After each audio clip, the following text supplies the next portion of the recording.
9th, 2018 Old Bridge Township Council meeting to order.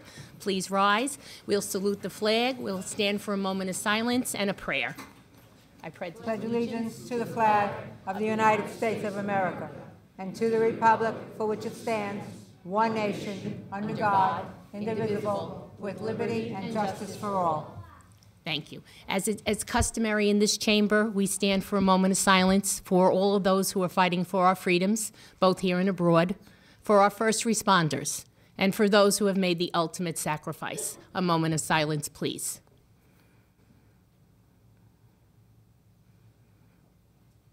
Thank you very much. Mr. Piscitti, the prayer, please. Dear Lord, bless thy servants in the ministry of public affairs who serve in this chamber. Give them quiet minds and hearts that they may hear thy voice. Help them to know when to speak, when to be silent. Give them strength to oppose the wrong and uphold the right. And grant that they would have a good conscience and soul at peace with thee and with one another. Amen. Amen. Amen. Please be seated. Thank you. This meeting is being held in conformance with the Open Public Meetings Act. Notice has been given to the newspaper, and notice of the meeting has been posted in public places. Next open public meeting of the council will be held on Monday, April 23rd, 2018, at 7:30 p.m. Mrs. Brown. Here. Mr. Cahill. Here. Dr. Greenberg. Here. Mr. Merwin. Here. Mr. Murphy. Here. Mr. Pescitti. Here. Mr. Rizzoli. Here. Mrs. Walker. Here. President Sohar. Here. 9 present. Okay. Right. Good evening, everyone. We'll start with presentations. Mr. Mayor, good evening. Good evening, everyone. Welcome to the council meeting. Tonight we have a busy night. First on the agenda tonight is going to be promotions of police officers. I would ask Chief Volkert to please join me. The police officers being promoted this evening have a combined total of 47 years of service to our community. They have recently completed a difficult testing procedure that involved an administrative of a written exam and oral exam conducted by the State of New Jersey Chiefs Police Association, as well as a local interview. So tonight, I would like to take this opportunity to introduce you to the police department's officers deserving of these promotions. I would be remiss if I didn't thank Chief and everyone from the department who helped in this process, and a special thank you to Chief Zarrow from Spotswood, who gave up a whole day and came here and assisted us with the local interview. So I'd like to thank everyone for that. And now I would ask Joe,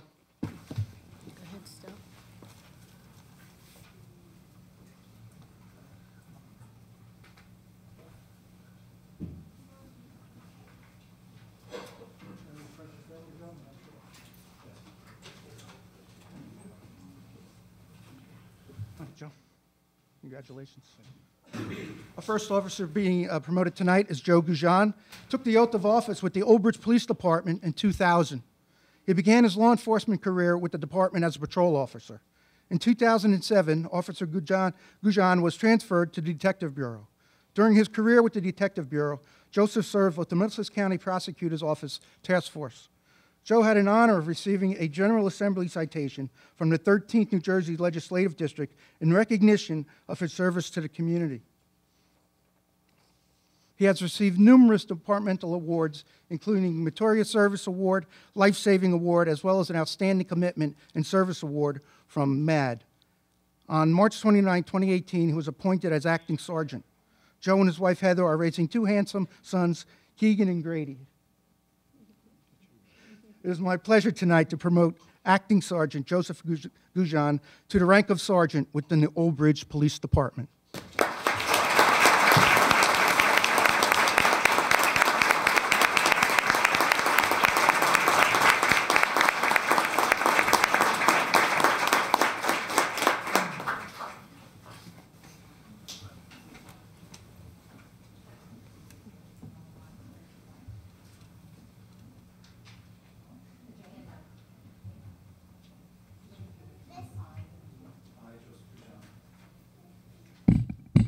solemnly swear do solemnly swear to support the Constitution of the United that States I will support the Constitution of the United States and the Constitution of the State of New Jersey, and the Constitution of the State of New Jersey, that I will bear true faith and allegiance that I will bear true faith and allegiance to the same and to the governments to the same and to the governments established in the United States established in the United States and in this state, and in this state, under the authority of the people, under the authority of the people, that I will faithfully, that I will faithfully, impartially, impartially, and justly perform and justly perform all the duties of the office all the duties of the of office sergeant of sergeant according to the best of my ability, according to the best of my ability, so help me God. so help me God. Congratulations. Sergeant.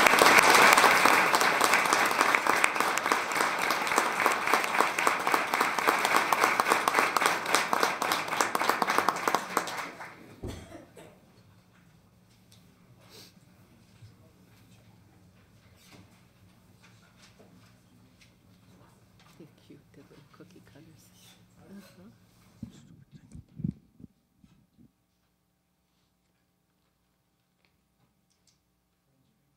Next officer being promoted is Michael Machin. He was sworn as a patrol officer in the department in July 1999. He remained a patrol officer until his transfer to the Detective Bureau in 2006. While serving with the Detective Bureau, Mike has received numerous letters of appreciation from the public. In addition, he has received numerous departmental awards. Among them are the Merit Citation Awards, Unit Citations, and the Meritorious Service Award. Mike was appointed to the acting sergeant on March 29, 2018. He's a proud father of 4, Lacey, Chase, Michaelia, and Michael, along with his wife, Kristen. Beautiful family. It is my pleasure to promote Acting Sergeant Michael Machin to the rank of sergeant with the Old Bridge Police Department.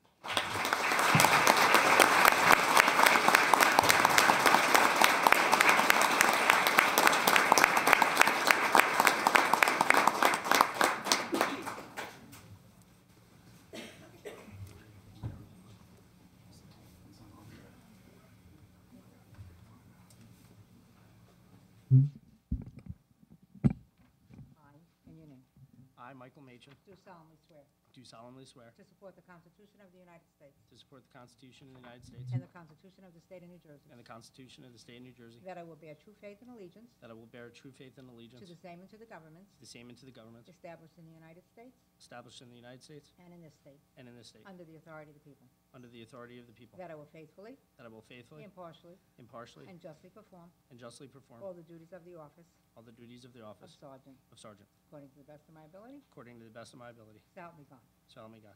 Congratulations.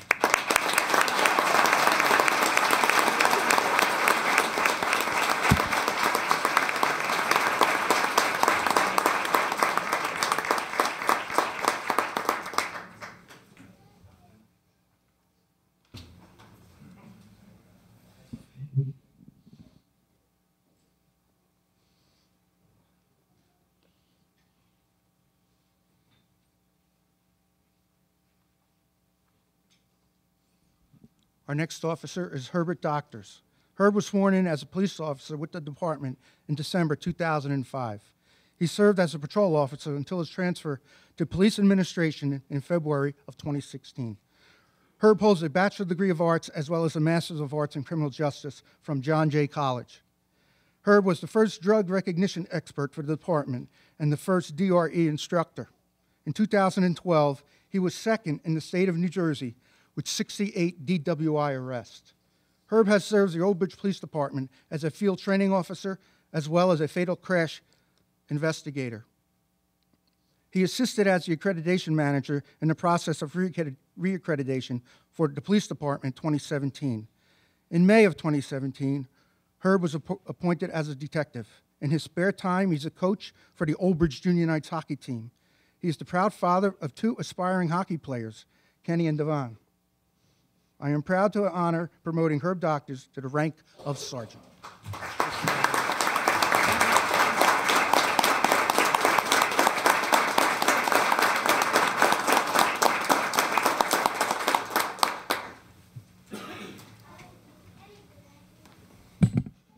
I, and your name, I, Herbert of Doctors, do solemnly swear do solemnly swear to support the Constitution of the United States to support the Constitution of the United and the States Constitution of the State of New Jersey, and the Constitution of the State of New Jersey, that I will bear true faith and allegiance that I will bear true faith and allegiance to the same and to the governments to the same and to the government established in the United States established in the United States and in this state, and in this state, under the authority of the people, under the authority of the people, that I will faithfully, that I will faithfully, impartially, impartially, and justly perform and justly perform all the duties of the office all the duties of the of office sergeant, of sergeant, according to the best of my ability. according to the best of my So help me ability, God. so help me God. Congratulations, Sergeant.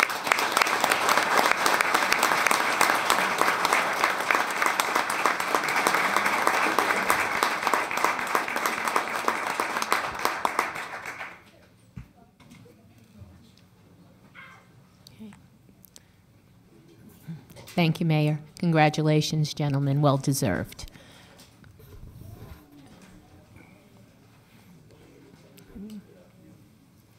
Okay. Are you ready, Mayor? Okay. All right.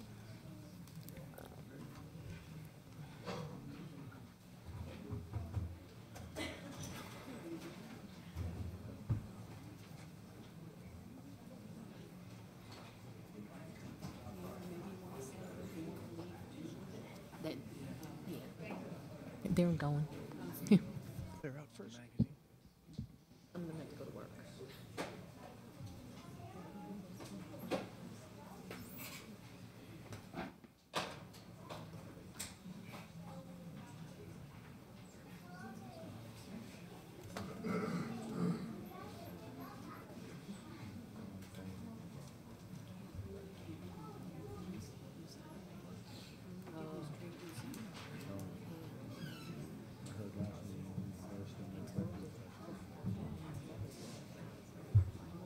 Okay, good evening, everyone. Okay. Tonight, we are going to be giving checks out to some of our local volunteer organizations in town. And that money is generated through this magazine that's published here in our town. I'm going to let Steve talk about it a little bit. Our publisher is here who can talk a little bit of the magazine. But I encourage anyone to pick it up. It's filled with a lot of information. You can pick them up outside the door.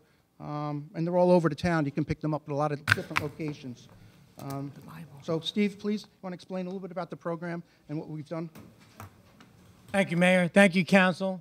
Glad to be here tonight. It's a great evening.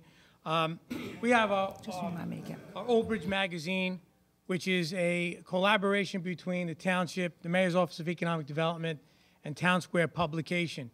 It's a third-party operation. Pat is responsible. He goes out and he gets all of the advertisers to advertise in the magazine. Then they provide a portion of the proceeds back to the wonderful organizations we have in our town. So we are here tonight to present these checks out. We have 8 organizations. There are a couple of people we'd like to thank. Number 1, Pat. Number 2, Mrs. Rosemary Rivoli. The content is done through our office, and some of the departments also provide content, but she's responsible, as we do in the office and some of the other people in our office, to get that content together, to get the pitches, to make that publication what it is.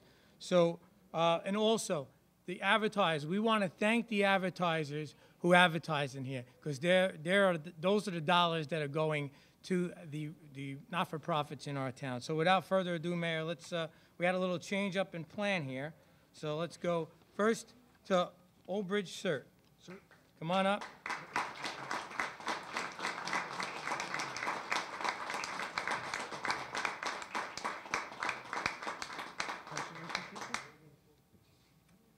Thank you. You guys do a great job. Thank you so much. You're welcome. Thank you so much. There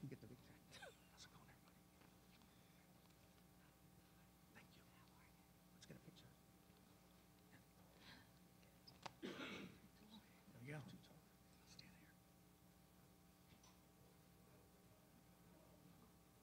Thank you so much. You have a meeting tonight? You're welcome. Get over there.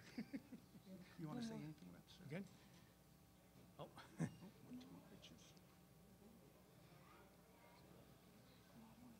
Anything, want to say anything? Good? Ruth, say I don't something? want to say nothing. Okay, we're good. Okay. All right, so, You know what? I will say something.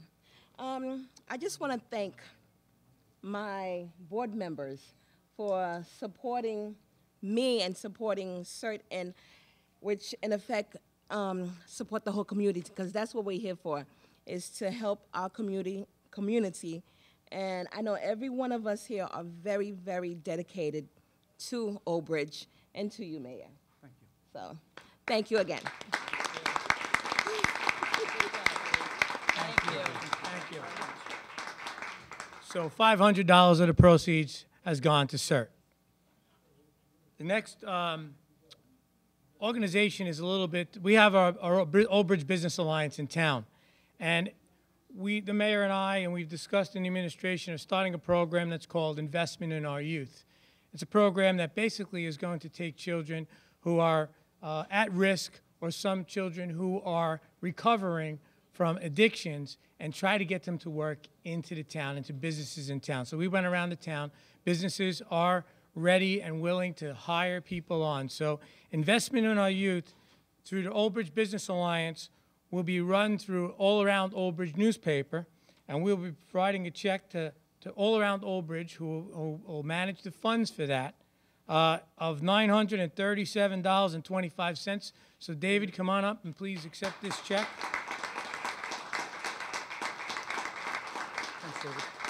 Appreciate it. Thank you. Get a picture. Excellent.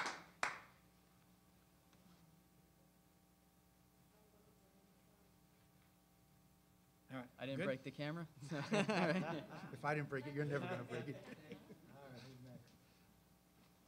All right, so Camp Robin. So you want to say a little bit about Camp Robin, Mayor? Come on, Pete. Everybody knows who Pete is. Thank you so much. Let's get a picture. Yeah, getting a check for $1,250. Thank you.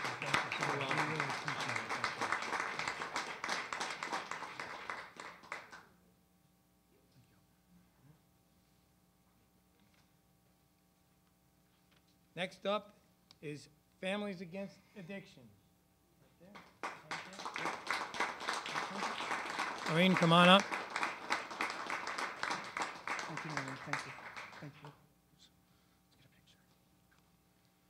Go, guys.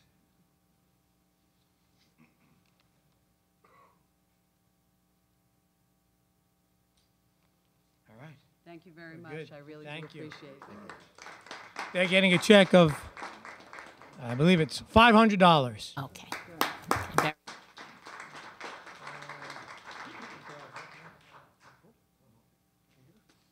Jar of Hope, are you here? There he is. Jar of Hope is an organization that. Good to see you again. Good to see you.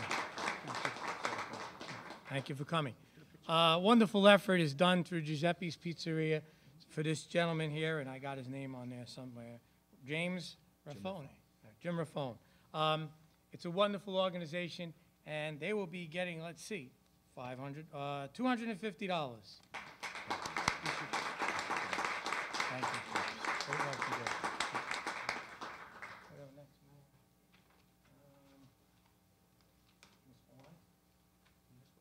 There we go. All right, Karen Tortorici, are you here? All right, so we have the Old Bridge Municipal Alliance, and we will be presenting them with a $1,200 check. Thank you so much. I'd like to shake this. Thank you.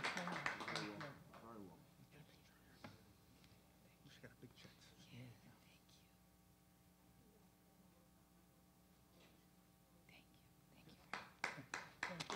Thank you. And then we have another one for me.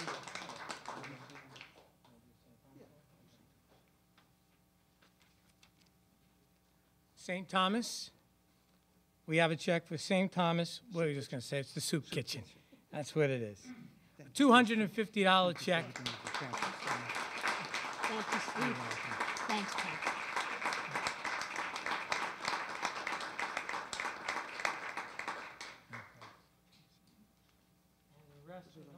The last one is St. Ambrose, and David will be taking that. The representative was not able to make it tonight, so David will be representing them, and they will be getting a check of 500. We're at the top. There you go. $500. Do you want to say anything about the program?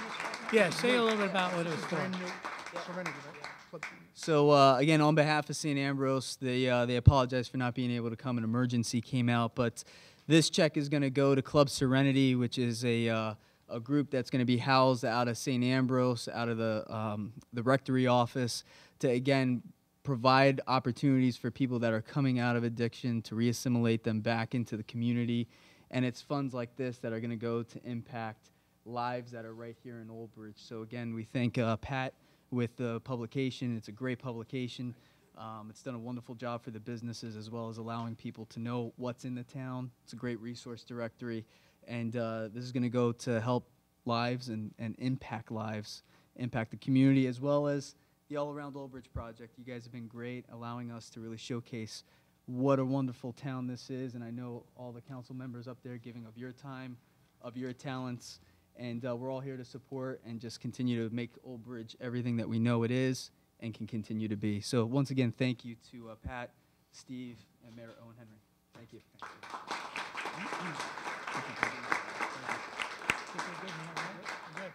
So basically, we want to thank all of the advertisers that advertised in this magazine, make this possible. It was a couple of $1,000, maybe a little bit more, about $4,000 that we raised, and they provided this through the third party. Pat, I want to thank you again. Happy to do it. You're welcome. Thank you very much.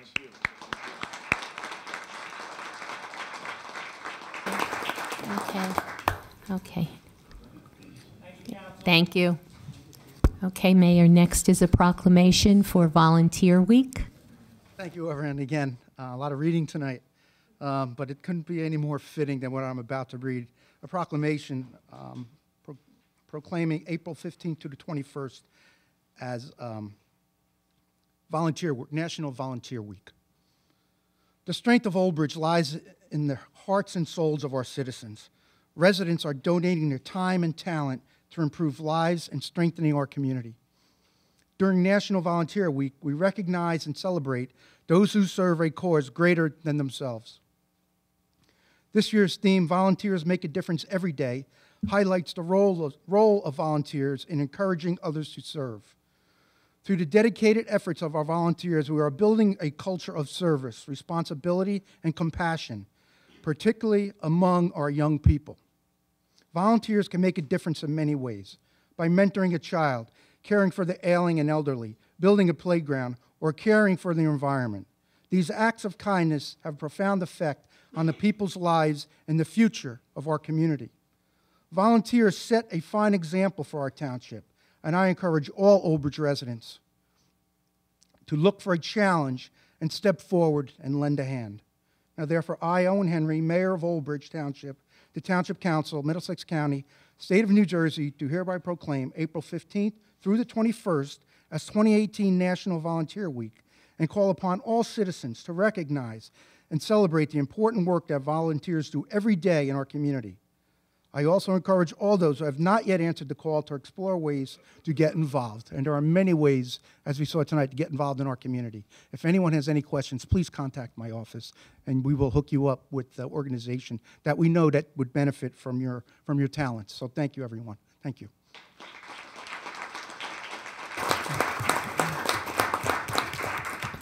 Thank you, Mayor.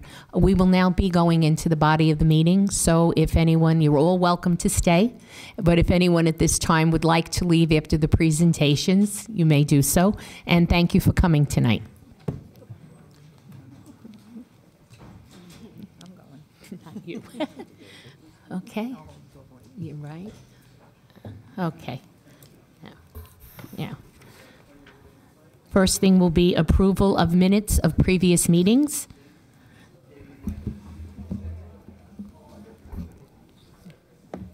Okay, combined meeting February 26, 2018. Do I have a motion? I'll move it. Second. Roll call, please. Mrs. Brown? Yes. Mr. Cahill? Yes. And Dr. Greenberg? Yes. Mr. Merwin? Yes. Mr. Murphy? Yes. Mr. Peschitti? Yes. Mr. Rizzoli? Yes.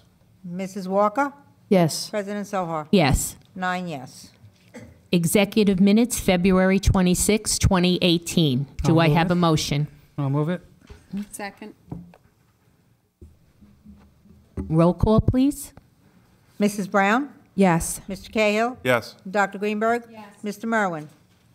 Yes, where it pertains to me, and abstain where it pertains to me. What was that? He was part of the meeting he was in and part of the meeting. He left, he had to leave. So how does that work? Gotta check with. Okay, Ken, how does that work? Yeah, he He had was two in votes. executive session, some of it and then not. Just so you can, okay, so you can vote for it, Dave. All right. All right. Mr. Murphy? Yes.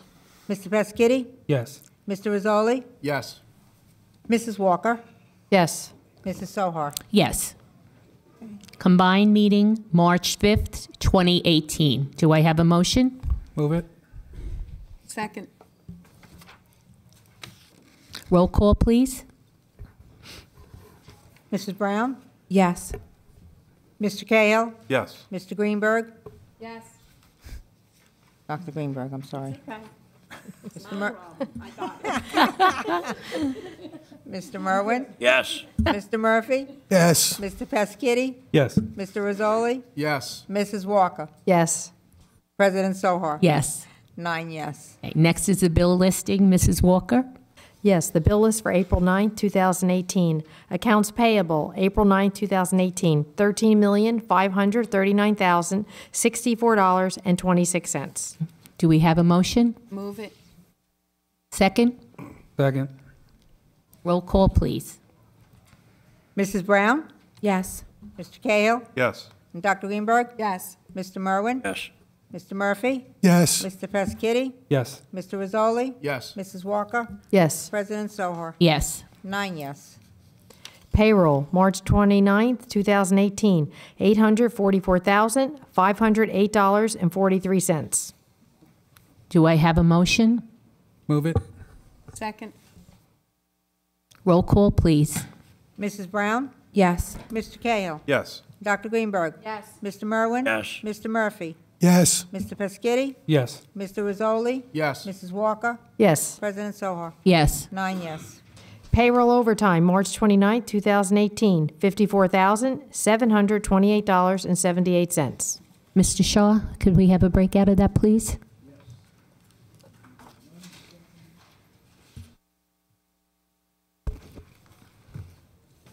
Thank you. As Councilwoman Walker indicated, the payroll overtime was $54,728.78.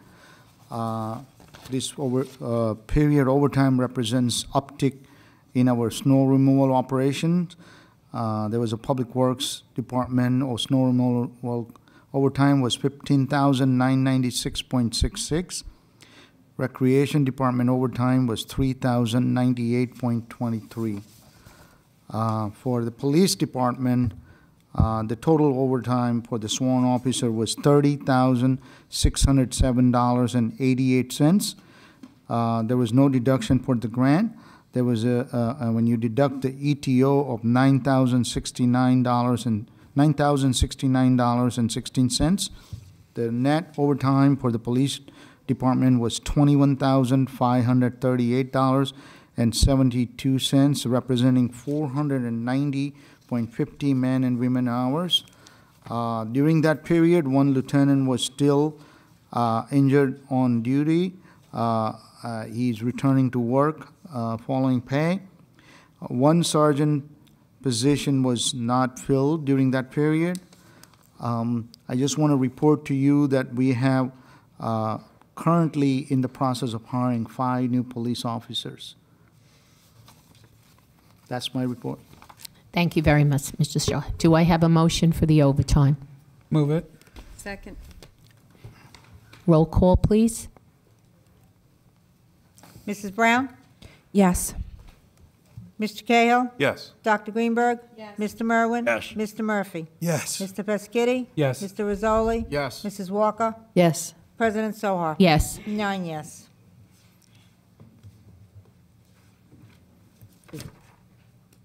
Does that conclude the bill list? Yes, that concludes the bill list. Okay, thank you very much, Mrs. Walker. Next will be the budget, the municipal budget presentation. Since we have 5 new members, I'd like to just reiterate basically the format here. We will have a presentation which is uninterrupted. We will allow the business administrator, mayor, to do the presentation. Once the presentation's been made, then I will open it up to the public. And then at that point, after public comments, I will open it up to the council. I would ask that everyone please just remain patient, allow us to present everything to you. Also at this time, I would ask everyone if you could please use cell phones, if you could put them away and only use them if it's something very important. This is a very important topic, and I think it really needs our full undivided attention. Okay? Thank you very much. Madam Chairperson, before they begin, I'd like to ask the attorney a question. The budget was introduced by resolution on February 26th. In that resolution, it stated that they would advertise on March 23rd. The 23rd came, went, it did not have the proper notification in it.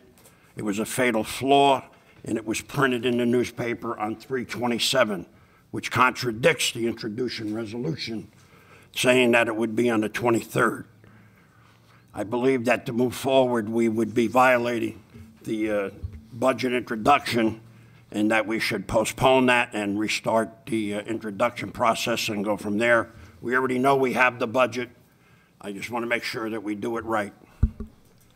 Give us a moment, please. That was the clerk addressed that with me prior to the meeting tonight, and you were correct that there was a flaw that the notice did not have the date. However, it was republished immediately with the appropriate date, well within the time frame required. So, but it violated the resolution, which said that it would be on the Let him 23rd. finish, okay? And then So it is my opinion that because it was still within a timely fashion, that we can still move forward tonight. Okay. thank you very much. Thank you, Ken. Excuse me, I have a question too. We were supposed to get a state budget reading or something, or it was supposed to be read at the meeting according to legislation. I never got it in the email. Did anybody else? Anybody get it? Adina, you get one? 1 minute, John. Yeah. Why did only she get it? I'm not sure. Well, I've never seen it. It said it's available in the clerk's office. From what I heard, Stella didn't know what somebody was talking about, and I went to the library where they told me it would be. I couldn't find it either, so I never even got a copy of that. For clarification, John, and I'm just trying to understand, what document are you referring to? It's the state budget documentation. A copy of it. It's supposed to be read. It has to be read if it's not delivered at the meeting. That's what it says in the book here. The budget to read by title only resolution was adopted at the time of introductions. The budget, a copy of the budget and detailed documents has been distributed to all the council. The official state budget copy is with the clerk's office. So I believe we have met the requirement of the law. Well, I'll let the attorney rule on that. Okay. It wasn't in the clerk's office. It has been in the clerk's office. They gave it to me as soon as they put it out. Did you ask for that? The entire book is in the clerk's office. Mark, did you ask for it? Referring to the state budget forms, the documents, some of us weren't provided copies of that. Everybody has, the clerk's office has a copy.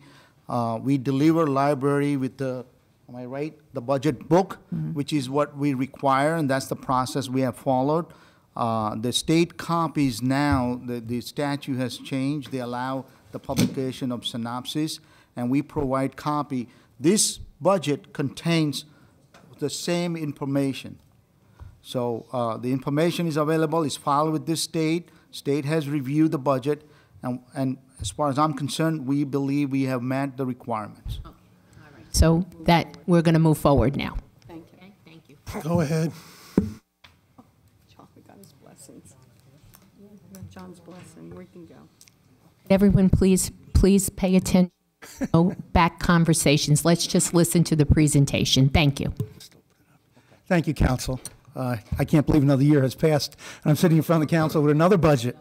Unbelievable. But what I can say is that we've made tremendous strides over the last 6 years, and this is our 7th budget cycle. And I think the presentation is going to be self-explanatory when you go back and see the changes that have been made in the way we run our town and the services we provide. And we're still, it's hard to believe that we're still spending less money than this town spent in 2011. And I'm talking substantially less, close to $700,000 less money than this town spent before me and some of my council people got here, and took it very seriously and promised the residents of Old Bridge that we would straighten out this financial mess that this town was in. And each year we've improved, and it's been no change this year. We've improved again. We've been able to improve services and save the residents money. We've been recognized county. We're the lowest tax town, Middlesex County. We are below the state average. Our property values are increasing. Everything is going right here in Old Bridge because of a lot of hard work. And again, I would be remiss if I did not thank Mr. Shah, if I did not thank Dawn, and all my department heads who helped put this budget together. You should all be commended. You've done a fantastic job, and you represent yourselves well to this council. And anyone who participated and listened at the budget meetings, I believe, learned a lot about how this town works and what it takes to run a town of this size. Now we're 14th largest in the state of New Jersey, and we continue to go the opposite of many towns in front of us on that list as they continue to fall into financial disaster. We have a policy here of saving and investing, whereas opposed to a lot of towns, and this town prior to me coming here was spending and borrowing. So we've turned it around 180 degrees. We're going to go through the presentation. A lot of work was put into this presentation. We hope it, especially for the new council members, I think you have a lot to learn by looking and listening to what we have to say. And obviously, we'll answer any questions at the end. We have Mr. Allison here, who might want to make some comments at the end. He can attest to where this town is. So I'm going to hand it over to Mr. Shah. He's been working on this diligently since August. Yes. We started putting this together. It's probably the most important thing we do as administration. I believe it's the most important thing we do is put a budget together. So here we are for 2018. I'm proud of it, and I hope the council is proud of it also. So thank you, everyone. Thank you, Mr. Mayor. Thank you, Mayor, and the council and the council president. Before I start, I just thought that it was a good, moment to recognize the management team that we have here.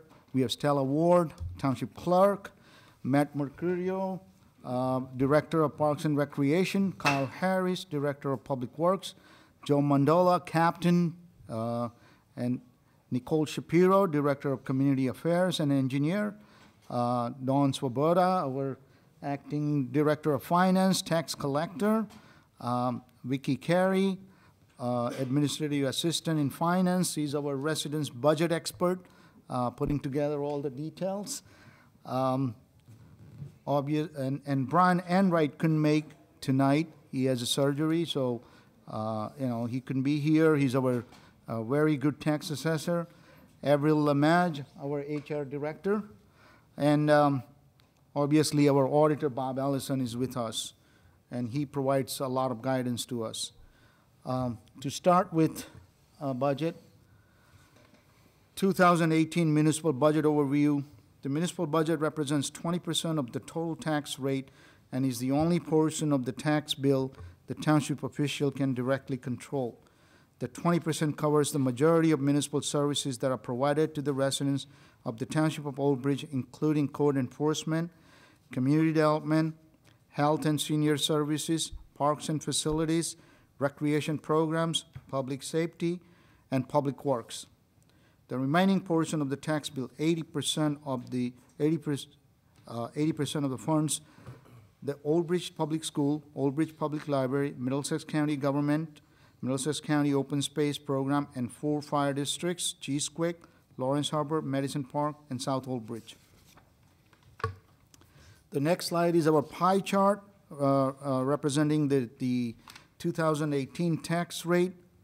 The biggest slice is the school, which is at 57%. Again, municipal taxes is the only tax that township controls. We do collect all the non-municipal agency taxes, and we are required to distribute them 100% of their requirements. So we're responsible for collections. Any shortfall is our responsibility, and all the other agencies, the fire districts, the county, the school, library gets 100% of our taxes. I also want to point out that while we estimate a county tax rate, it will be finalized by the County Board of Taxation on the county-wide equalized valuation, so we don't know what the final rate would be. This slide is showing the apportionment of taxes from 2013 to 2018 for school, municipal, library, county open space tax, and the 4 fire districts.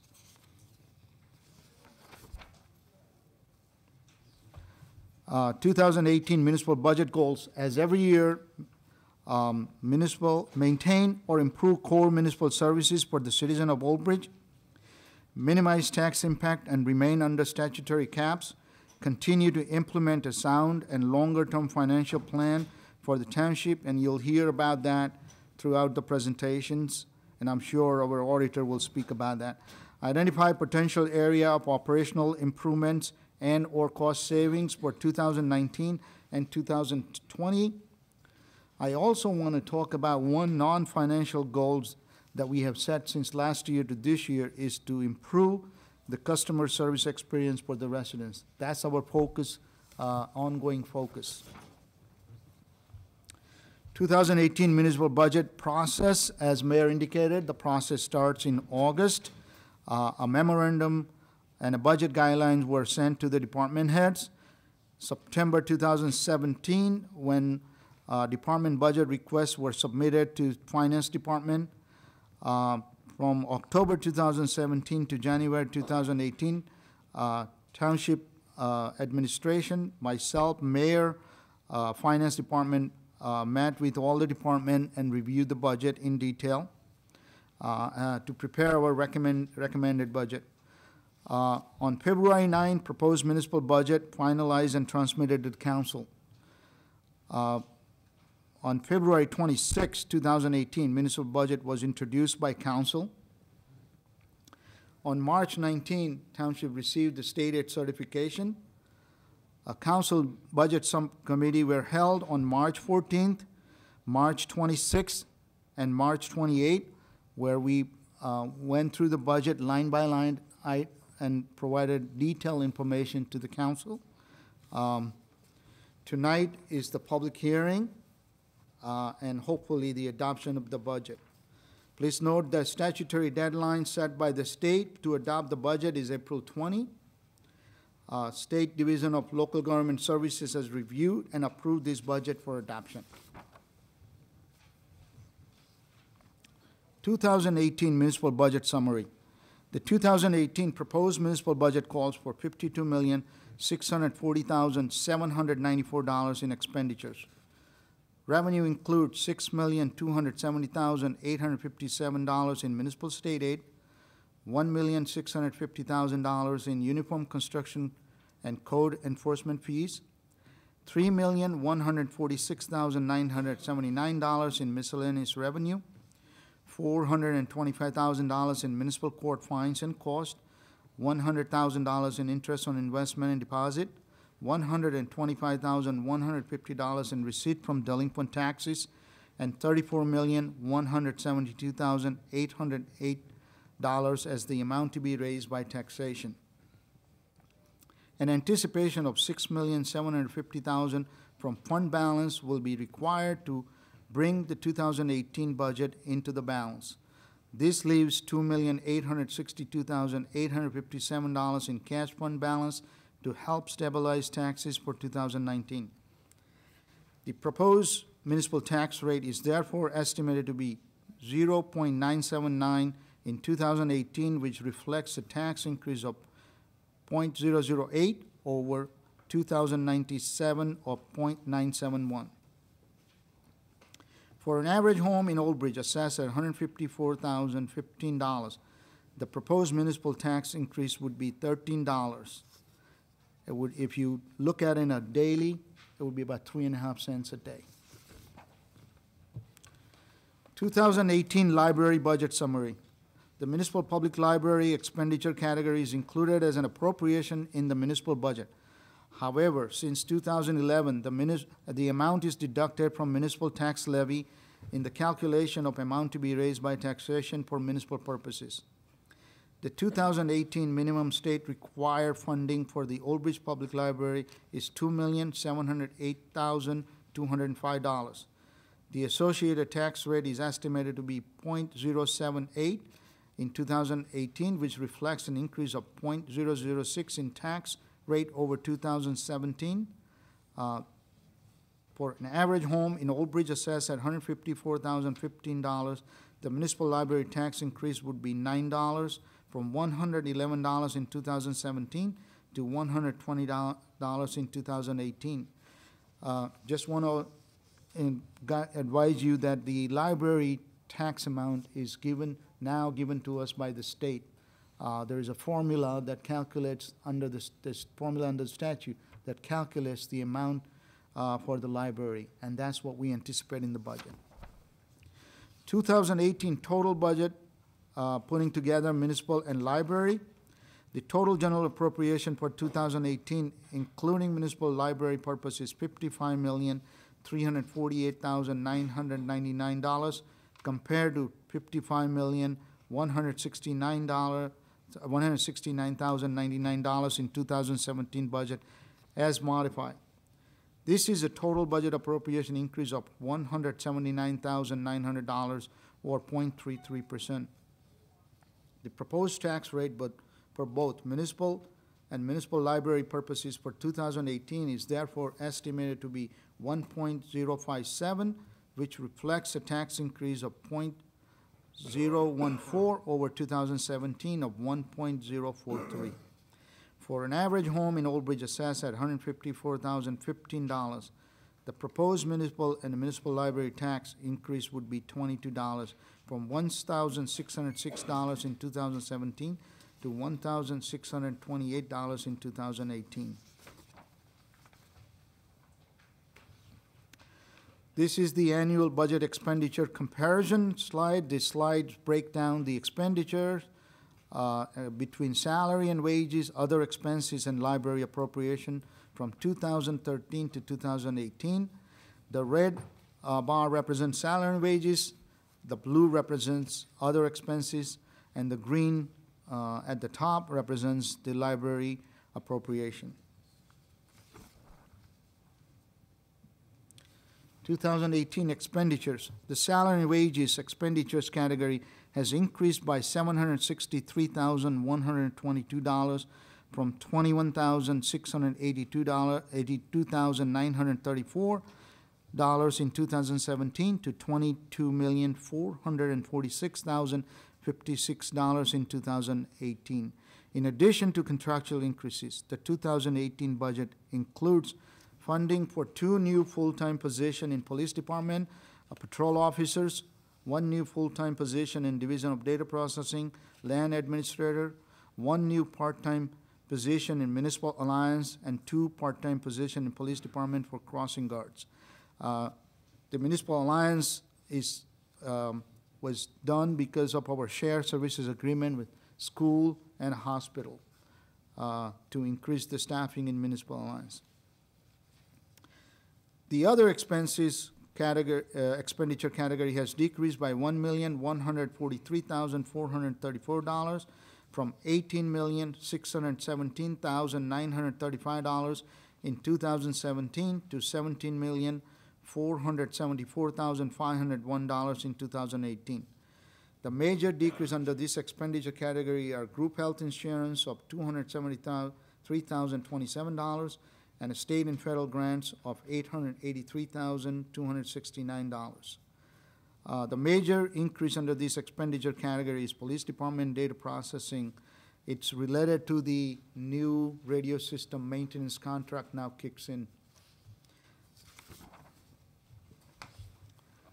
Municipal debt services expenditure category has decreased by $567,437 from $5,996,090 in 2017 to $428,653 in 2018.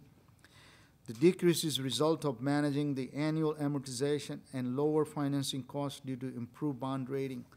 We'll talk more about that in our capital presentation. Statutory expenditure category has increased by $451,356 from $4,174,578 in 2017 to $4,625,934 in 2018. The major increase under these expenditure categories are police and firemen retirement system and a public employee retirement system. For several years, this particular cost has been stable, but we're starting to see the rise as state needs to, fund the pension system to bring it to, in better shape. So we might see continued increase in this line. Deferred charges expenditure category has decreased by $4,758 from $140,408 in 2017 to $135,650 in 2018. The major decrease under this expenditure category is for the contribution to the arena utility. The major increase under this expenditure category is an emergency appropriation for additional contribution to non-volunteer first aid organization. Capital Improvement Fund expenditure category has increased by $50,000 from $200,000 in 2017 to $250,000 in 2018.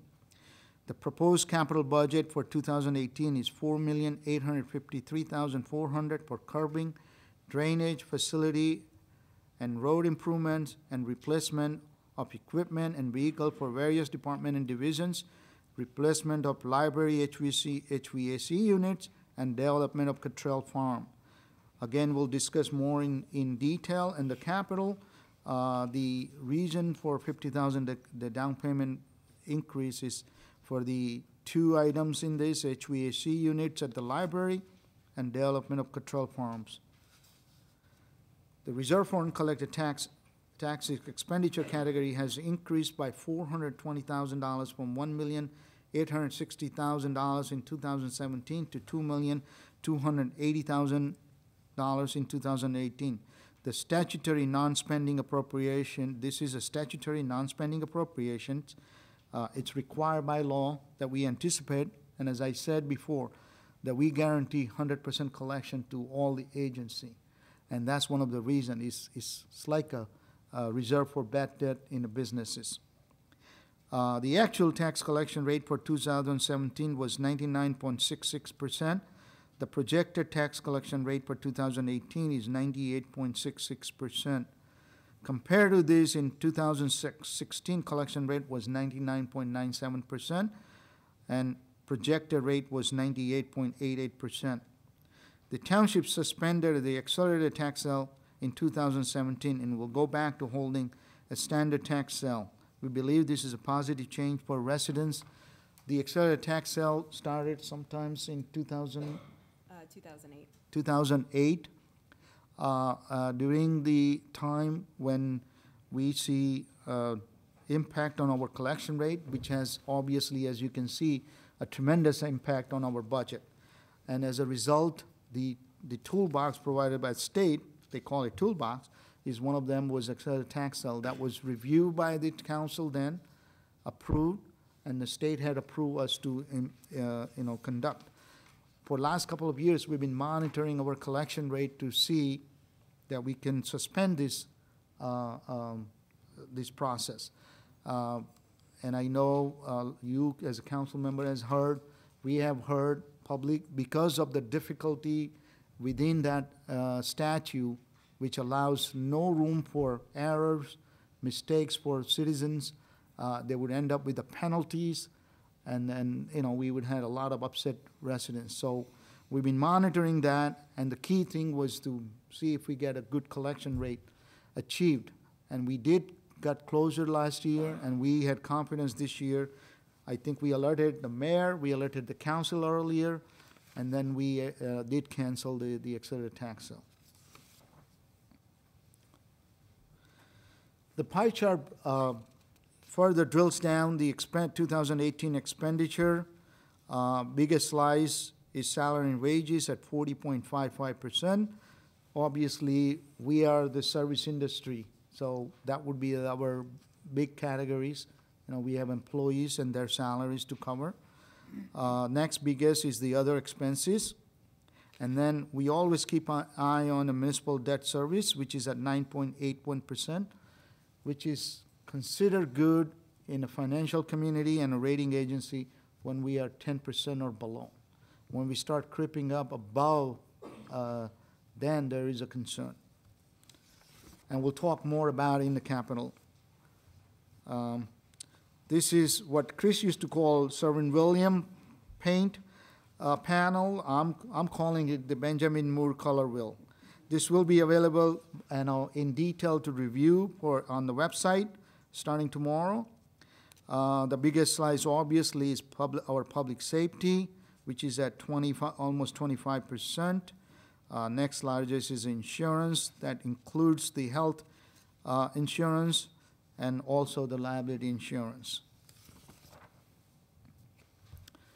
2018 revenues.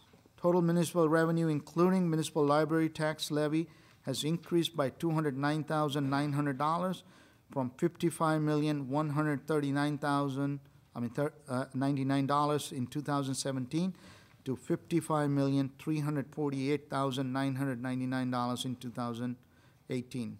The municipal state aid revenue category has not changed for 2018.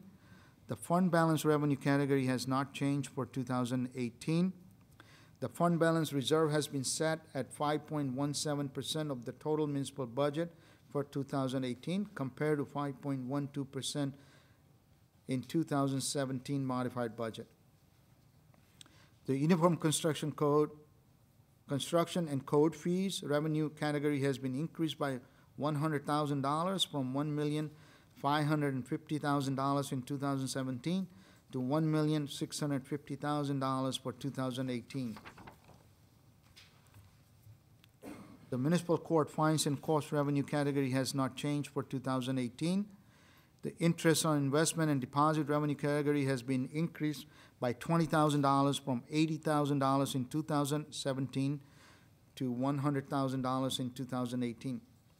The miscellaneous revenue category has been decreased by $862,507 from $4,009,486 in 2017 to $3,146,979 for 2018. The major decrease is the state and federal grants. And throughout the year, we'll be anticipating grants as we get from the state or other agency. If you know the resolution the council adopted called Chapter 159, it's a process of adding grants. So we'll have more grants coming throughout the year. But in the beginning of the year, we don't know what the grants will be receiving. Receipt from delinquent tax revenue category has been increased by $95,150 from $30,000 in 2017 to $125,150 in 2018. The amount to be raised by taxation revenue category has been increased by $646,207 from $33,526,601 in 2017 to $34,172,808 for 2018. While the levy percentage is 1.93, the tax rate percentage increase is 0.82. It's less than 1%. This pie chart further breaks down the revenue. The largest slice is the amount to be raised by taxation at 61.74%. just want to, give you background. The municipality in New Jersey are not permitted to have any other tax but the property tax. The only other thing we get is used to be franchise and gross receipt tax or energy tax, they call it now, but that's distributed by the state.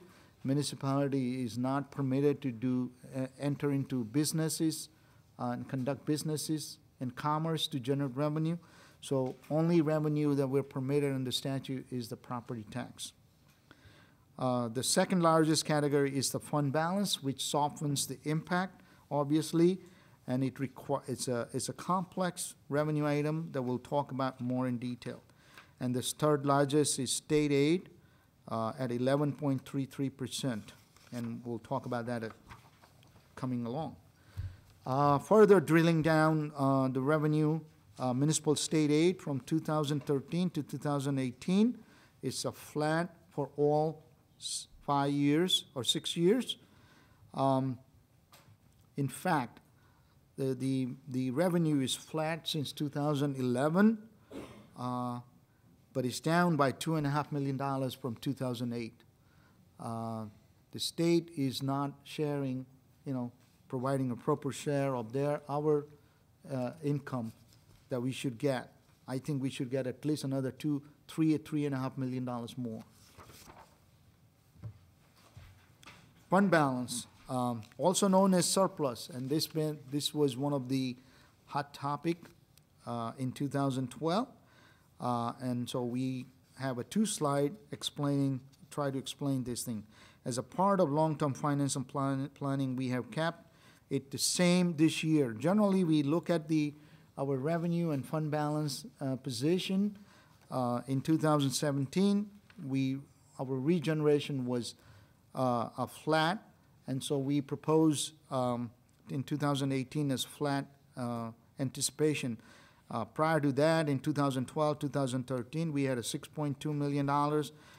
In 2014 and 15, we went to $6.5 million, and then we increased in 2016 based on our result to $6,750,000. Further drilling down the fund balance, this is an important slide. The rating agency pays very specific attention to fund balance when reviewing the rating. They like to see the steady increase in fund balance, and in particularly the cash fund balance. The blue bar represents the balance as of January 1. The red bar represents fund balance anticipated as surplus in the budget. The purple represents the cash fund balance that remains throughout the year, and it's the most important bar that rating agency pays close attention to.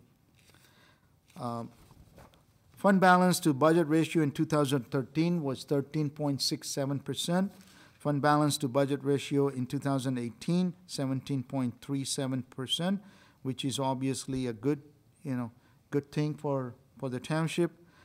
Shows the strong financial position. And this is a part of our long-term financial planning, and it reflects in our bond rating and how we anticipate and we regenerate the fund balance. Uniform construction code fees has been steadily going up since 2013 to 2016 in terms of what we anticipated. But in 2016, we saw a decline in actual collection. Although it didn't fall below the anticipated amount, it was very close to it. In the prior year, we had generated extra that ended up obviously in our fund balance. So we lowered the anticipation in 2017. We saw improvement in 2017, and so we increased back to 2016 level in 2018. Municipal court fine and cost. This is another one hot topic back in 2012. The aggressive driving program was suspended in 2014. Our anticipated budget reflects the lowering of the revenue. Interest on investment, this revenue is slowly rising. With the rate rising, we generate revenue. many municipality has completely removed the interest on investment in anticipating in the budget because they didn't generate revenue. Many municipality, instead of generating revenue, they were paying fees to the banks. We had been very aggressive in our revenue generation for our excess, fund investment, and we always had revenue generated. And obviously, the rate is rising and reflected in our budget. Miscellaneous revenue, this line includes interest and costs and taxes, tower rental fees, interlocal services agreement, licensing, pilots, cable franchise fees, fees and permits, state and federal grant funds. The lowering this year is obviously is reflected because of the state and federal grant funds. And as I indicated earlier, by the year end, this particular line item will result back to the same level or close to it, but it's continued to fluctuate from year to year. Receipt from delinquent taxes, from 2013 to 2017, we had a flat anticipation. In 2018 anticipated amount reflects the increase in delinquent tax receivable from the suspension of accelerated tax sale. The amount is based on a statutory formula that we have to follow and get an approval from the state. The suspension was obviously both taxpayer wanted and the township wanted. Should we, our collection rate dip below 99%, the township will need to reinstate the program to maintain the strong financial position. The amount to be raised by taxation includes the library tax. The blue color represents the library tax, and the red color represents the municipal tax levy. Statutory caps. The cost of living cap adjustments enacted by the state require each municipality to limit any increase in state budget up to 2.5% annually set by the state unless authorized by ordinance to increase it to 3.5% over the previous year's final appropriation. We do adopt that ordinance as a part of our long-term financial planning. For Old Bridge Township, the proposed final budget appropriation for 2018 is $43,248,690, which is $766,405 below the state mandated cap base of $44,015,095. The property tax levy cap enacted in 2010 by state require each municipality to limit local government units amount to be raised by taxation to no more than 2% over the prior year's levy. The state allows specific exceptions for health benefits, pension length of service award program for volunteers, capital improvements, and debt service. For Old Bridge Township, the proposed municipal tax levy for 2018 is $34,172,808, which is $513,051 below the state mandated property tax levy cap of $34,685,859. I think I just want to emphasize that township in last 6 years, I believe we have only one time reached the levy cap limit in 2012. We have always been below levy cap, and sometimes a substantial amount. And that's, is our budget, the budgeting practices that we follow. Brief trip to the time machines, Dawn's time machine, Dawn Kronowski's time machine. Now she's Dawn Sabota. Fiscal health fact check.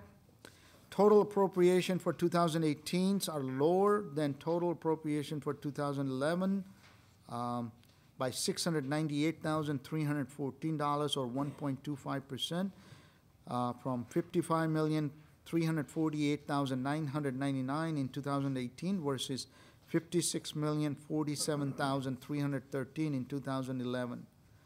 Non-recurring revenue are lower than non-recurring revenue for 2011 by $5,335,000. The $225,000 in 2018 versus $5,560,000 in 2011. And I believe that's the premium on the bonds and notes, the accumulated premium. Fund balance is higher by $1,981,177 or 224.70%. $2,862,857 in 2018 versus $881,680 in 2011. The municipal tax rate has been stabilized with an average annual tax rate increase of 1.10% from 2011 to 2018. The average levy increase in dollars is 1.47%. So levy cap is set at 2% with exception that can go about 3.5%. We have been an average of 1.1%. Bond ratings, and all of this, our budgeting are reflected in a good bond rating the township has enjoyed. Moody assigned AA2 ratings to Township Old Bridge, $3.9 million GEO bonds, GEO refunding bonds in Series 2012. And at that time, our rate that we received was 1.20%. In 2014, Moody's again assigned AA2 ratings, but added positive outlook, which was a halfway upgrade, I would call, to the township's $9.8 million GEO bonds. In 2015, Moody upgraded township bond rating to AA1 and assigned the new ratings to the Township of Old Ridge for $3.7 million energy savings improvement bonds. It's important to note that AA1 is a one notch below AAA, so it's the second highest rating that Moody assigns. Moody assigns AA1 rating to the Old Bridge Municipal Utility Authority for $5 million revenue refunding bond, Series 2016. OBMUA enjoys the township's strong financial rating, and they receive also benefit that helps the ratepayers of Old Bridge. And then Moody again assigned rating to the Township of AA1 to the Township of Old Ridge, 20 million GEO bonds in 2017. And for $20 million, 10 years, our rate was 2.12%, which I think is an excellent rate. I believe, I think our auditor had mentioned to me that we're close to, or we're getting equal to AAA rating rates. And that's one of our goal is to try to achieve AAA ratings. And in preparing this budget and all the information, that's our goal, that hopefully at some point we'll achieve the AAA ratings. The future, the fortune teller, Vicky, crystal ball. 2018-2019 potential challenges. Obviously, we face national, state, and local economy. Everybody knows what transpired from 2008 until 2012-13 period. And we are still in recovery mode. Weather-related emergency, since 2012, since we had hit by Sandy, and every year I see more and more costs. I thought this year we're going to skip through that and we'll save money. Well, March hit us hard. To date we have spent $715,000 in snow removal related cost. Contractual statutory cost increases. Part of our negotiation with bargaining unit provided a cost of living adjustment, which increases annually. We have settled 6 out of 9 labor unions that are PBA, FOP, Captains, Teamster Professional, APSME, which is DPW Supervisor, and Crossing Guard. They are long-term settlement with 4 to 5 years a fair settlement from both sides. I think both sides unhappy, both sides is happy. I think we achieved, a good settlement that I believe. We are continuing to negotiate with the remaining 3 unions and should bring forward those agreements for council approval in the near future. With the challenge, obviously, we have opportunities. Ongoing cost containment. Part of our negotiation, we have achieved some short-term and long-term cost containment for health benefit by providing stipends as part of our negotiation. We included stipends for employee in Uniform Construction Code Department, which now allows employee or the inspector with the multiple licenses to be able to do multiple inspection at the same time, which saves time to the township, the cost to the township, and also saves time to the residents.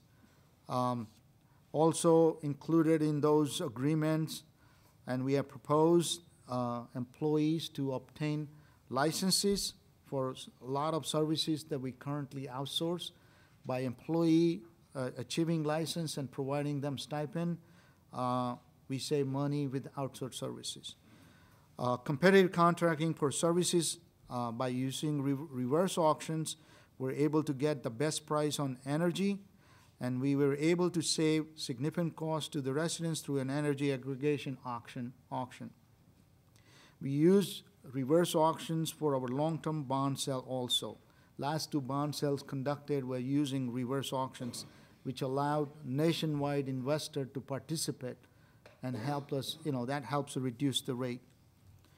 Cooperative purchasing for goods and services, we use local, state, and national co-op to get the best price when possible. New technology-related initiative, we continue to implement technology which reduces the cost and improves the services and improves the accuracy. Go Online in the construction department is now provides 24/7 permit application permit for citizen, and it also provides the inspector to be able, carry the portable devices with them to inspection. They know and they get updated immediately. The HR payroll was implemented a couple of years back that allows online employment application processing. Our HR portal initiative, which is an internet initiative, is completed and it provides better communication with employees. Online payment portal for taxes, fees, and licenses, parking permits, police reports have been in place, and that allows citizens to perform businesses with town 24/7, and some of those automated processes has been able to reduce the township cost. The township has about 20,000 tax line items, and that's a large number of taxes to process. And currently, tax office has 2.5%. Many towns has 5, 7, 10 people performing services for even smaller size of towns. So that's important to recognize. Our information reach website that we continue to update, which is 24/7 business experience for the residents. We newly implemented earlier, we had a presentation on Report It that allows citizens to use smartphone technology to report to the police, public works, parks, and code enforcement. We implemented cloud-based work order processing for public works and parks department. Late last year that was implemented. And our new GIS system updated for ease of use. Federal and state, county, and local government, local grant programs. Township has a joint grant writer working with the school as a shared services. Is focused on receiving maximum amount of grant revenue. We have annually received stated road improvement grants that engineering department works hard at applying and receiving that.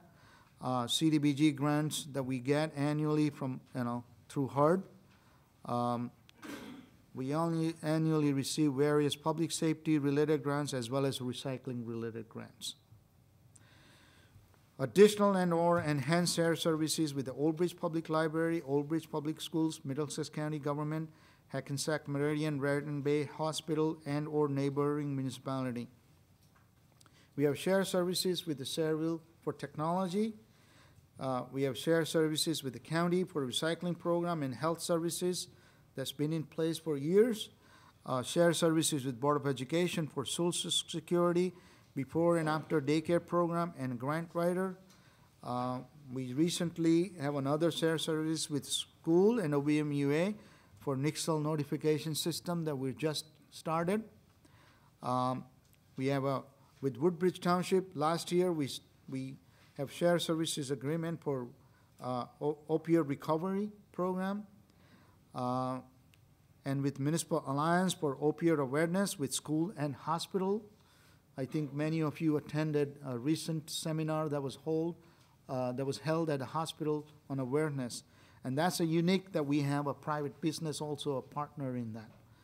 And our business alliance with the Mayor's Office of Economic Development continues to work with our business in town.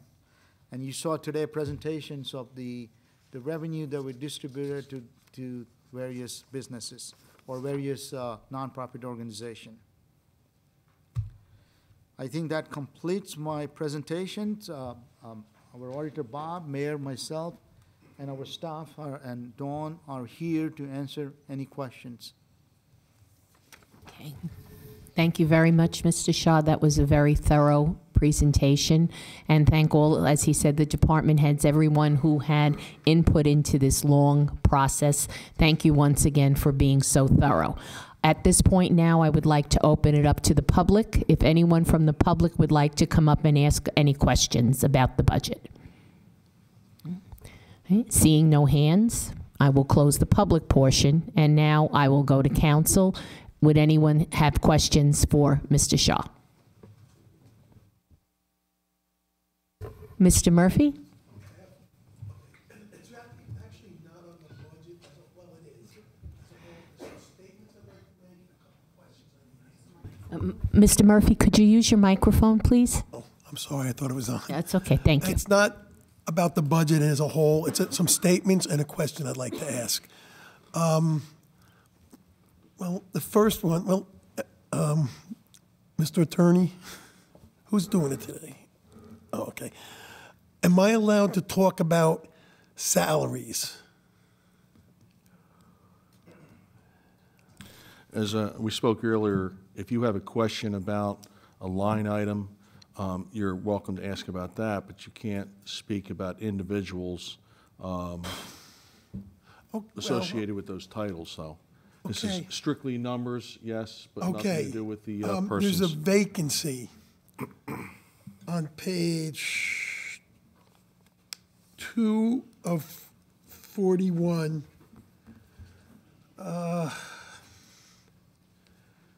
For a business administrator. Who is that?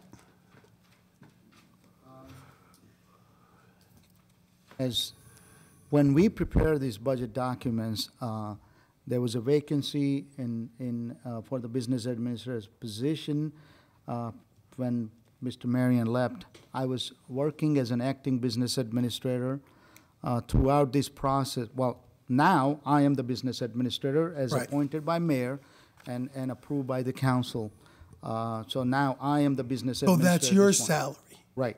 Okay. But the budget book let me finish so that, clear to all the council members that when we prepare these budget books, process starts, as I said, in August of 2017, and it continue. And even in February, when we delivered the budget books to the council, we had not ultimately decided. At that point, Mayor and I had a discussion and then concluded, and my appointment took in March. So the book reflects the vacancy is now filled. And this, throughout the budget book, the salary part, you'll see in a different line in police department, for example, there are vacancy included.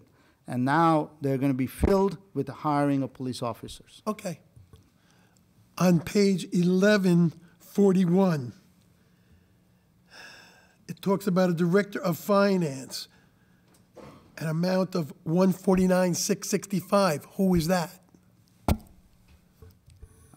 The Director of Finance, I still hold that title along with the Business Administrator title. Okay. I have appointed, or Mayor has appointed, with Mayor's concurrence, we have appointed Dawn Swoboda as an acting Finance Director. So that will be her salary?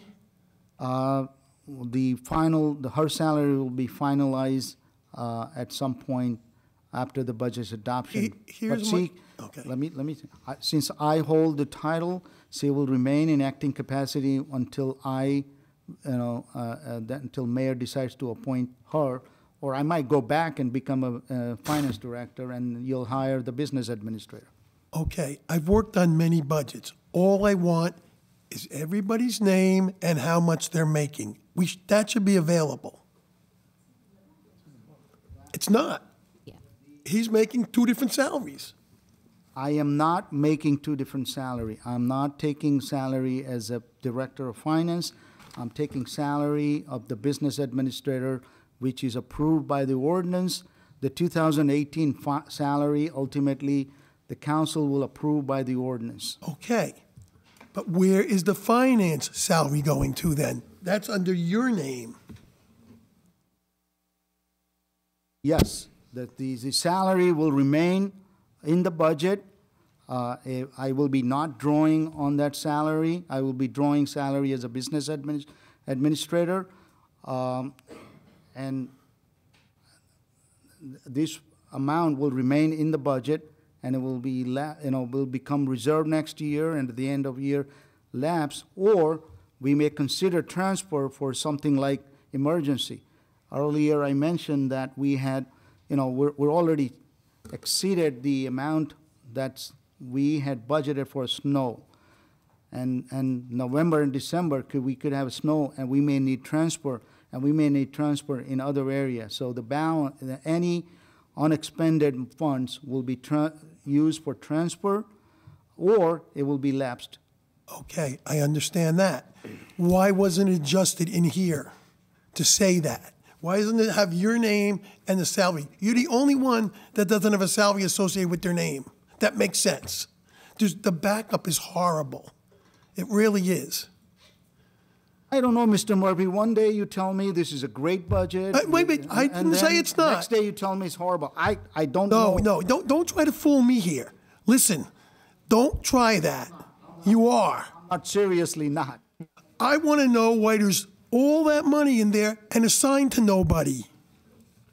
What I said to you, I think I explained to you that the budget document was prepared, delivered to council on February 6th.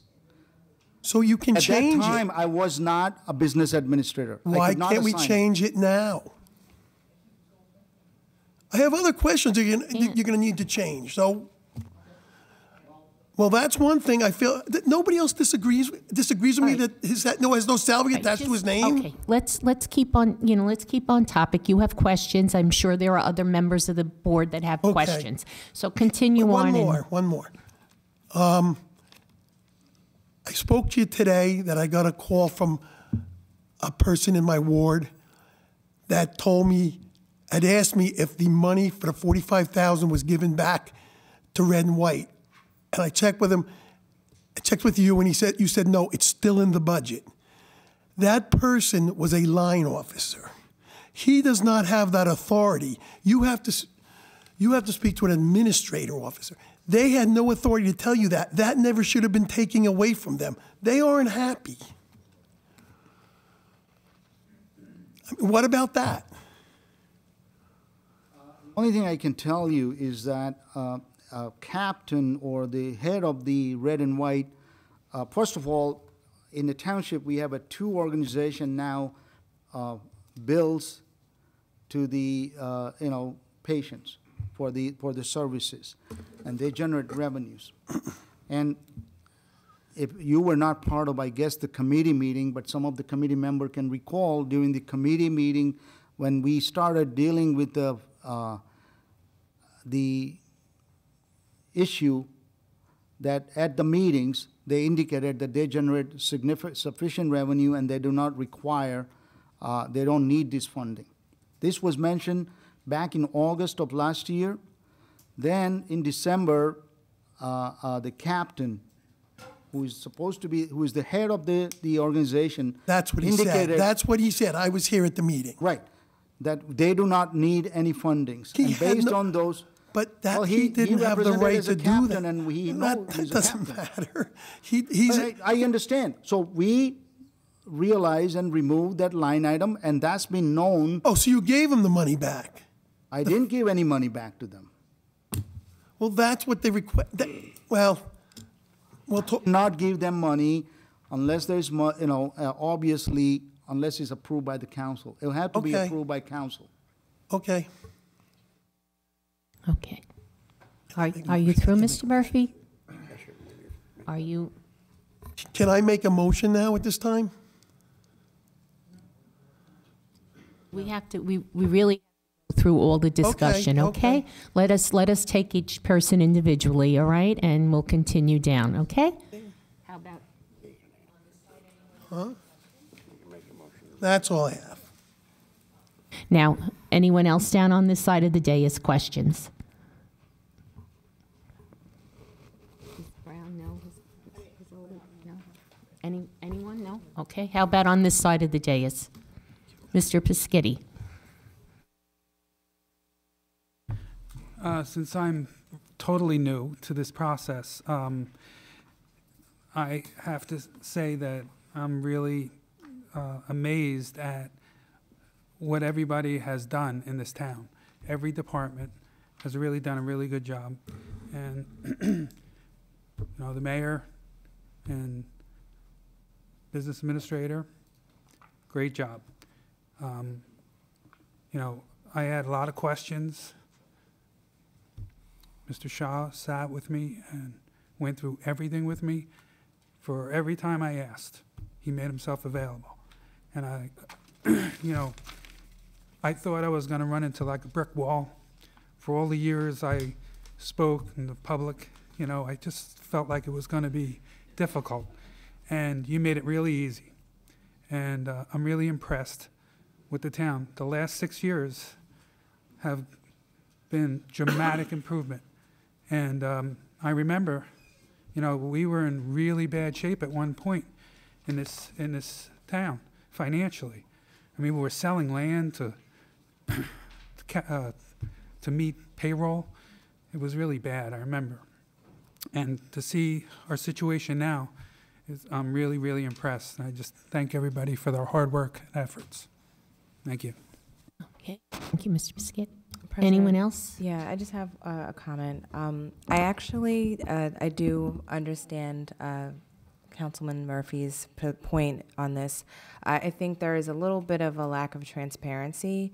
I do understand that we've met before as council, especially with new people here, but I think going forward, before we're going to make such a big decision like this, it would be helpful if we do a meeting that specifies any type of budgetary decisions that are really specific, obviously, to this budget. So when we did meet, it was very general and broad.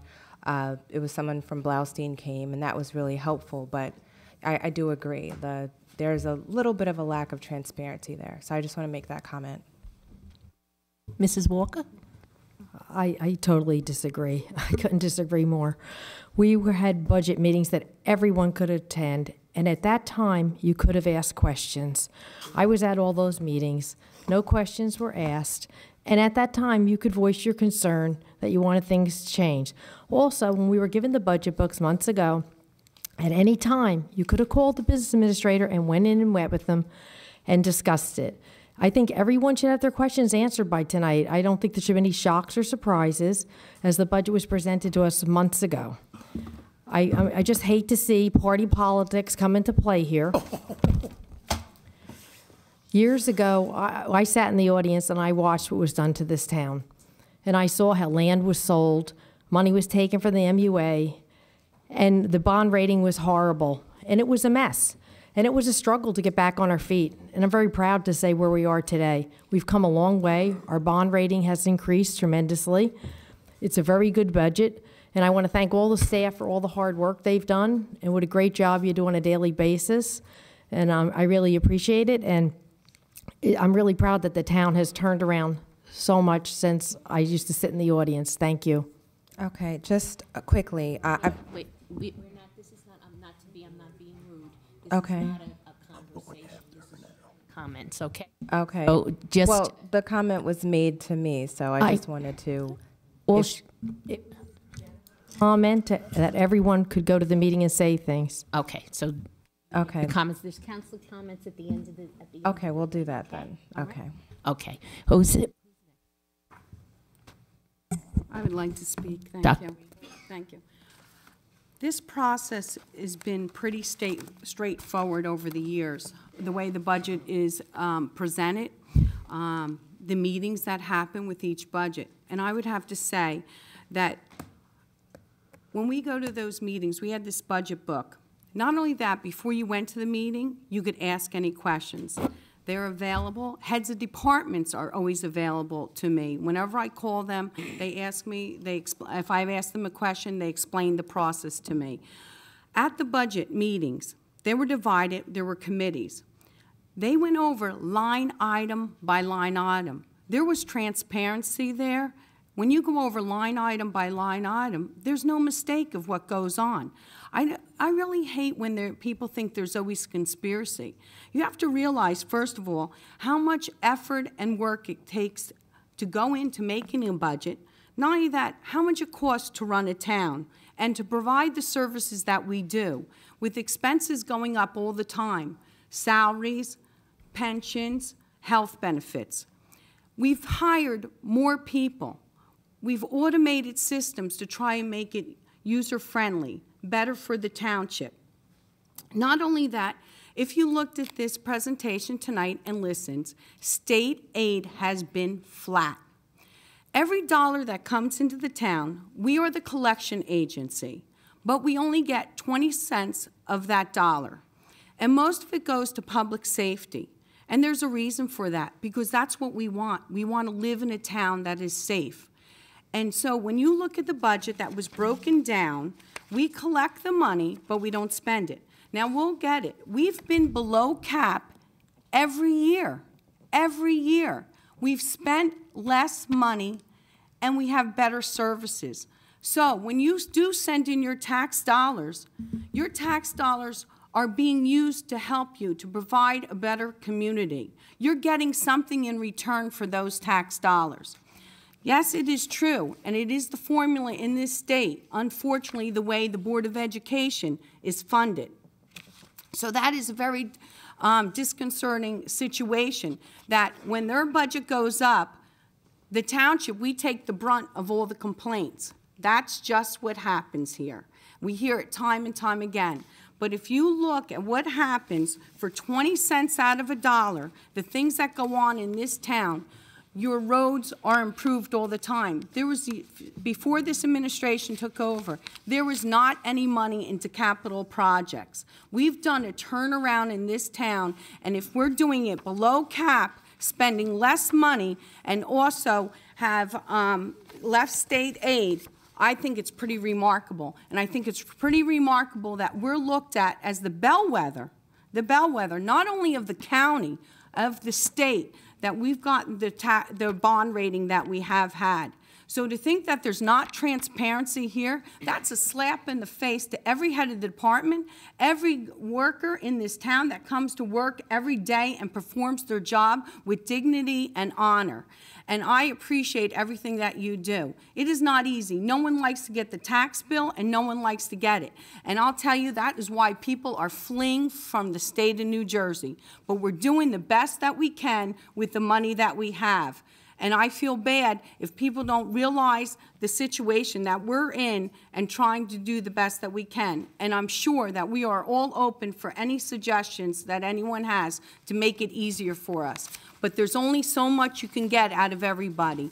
and the costs just keep on going up. So let's be reasonable and fair here and realize by this presentation, by the job, by the individuals that work in this town, 256 employees and growing with the police department, which we're very proud of, that they're doing the best job that they can. And each department has broken down and figured out a way how they can do better with less. And they've done a great job. And so really, I think this budget is very good when we're below the cap and getting less state aid, and we have been stable.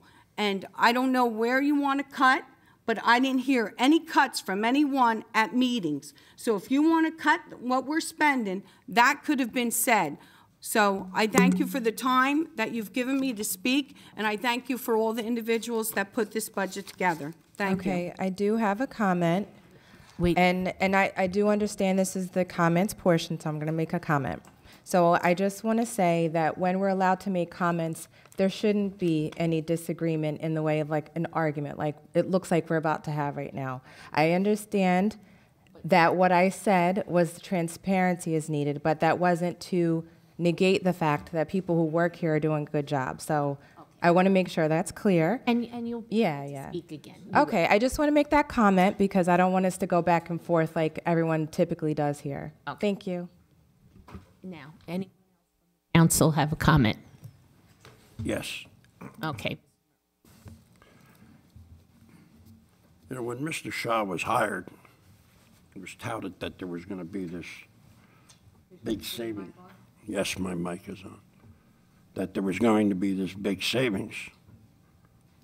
So, of course, Mr. Murphy doesn't need me to stick up for him.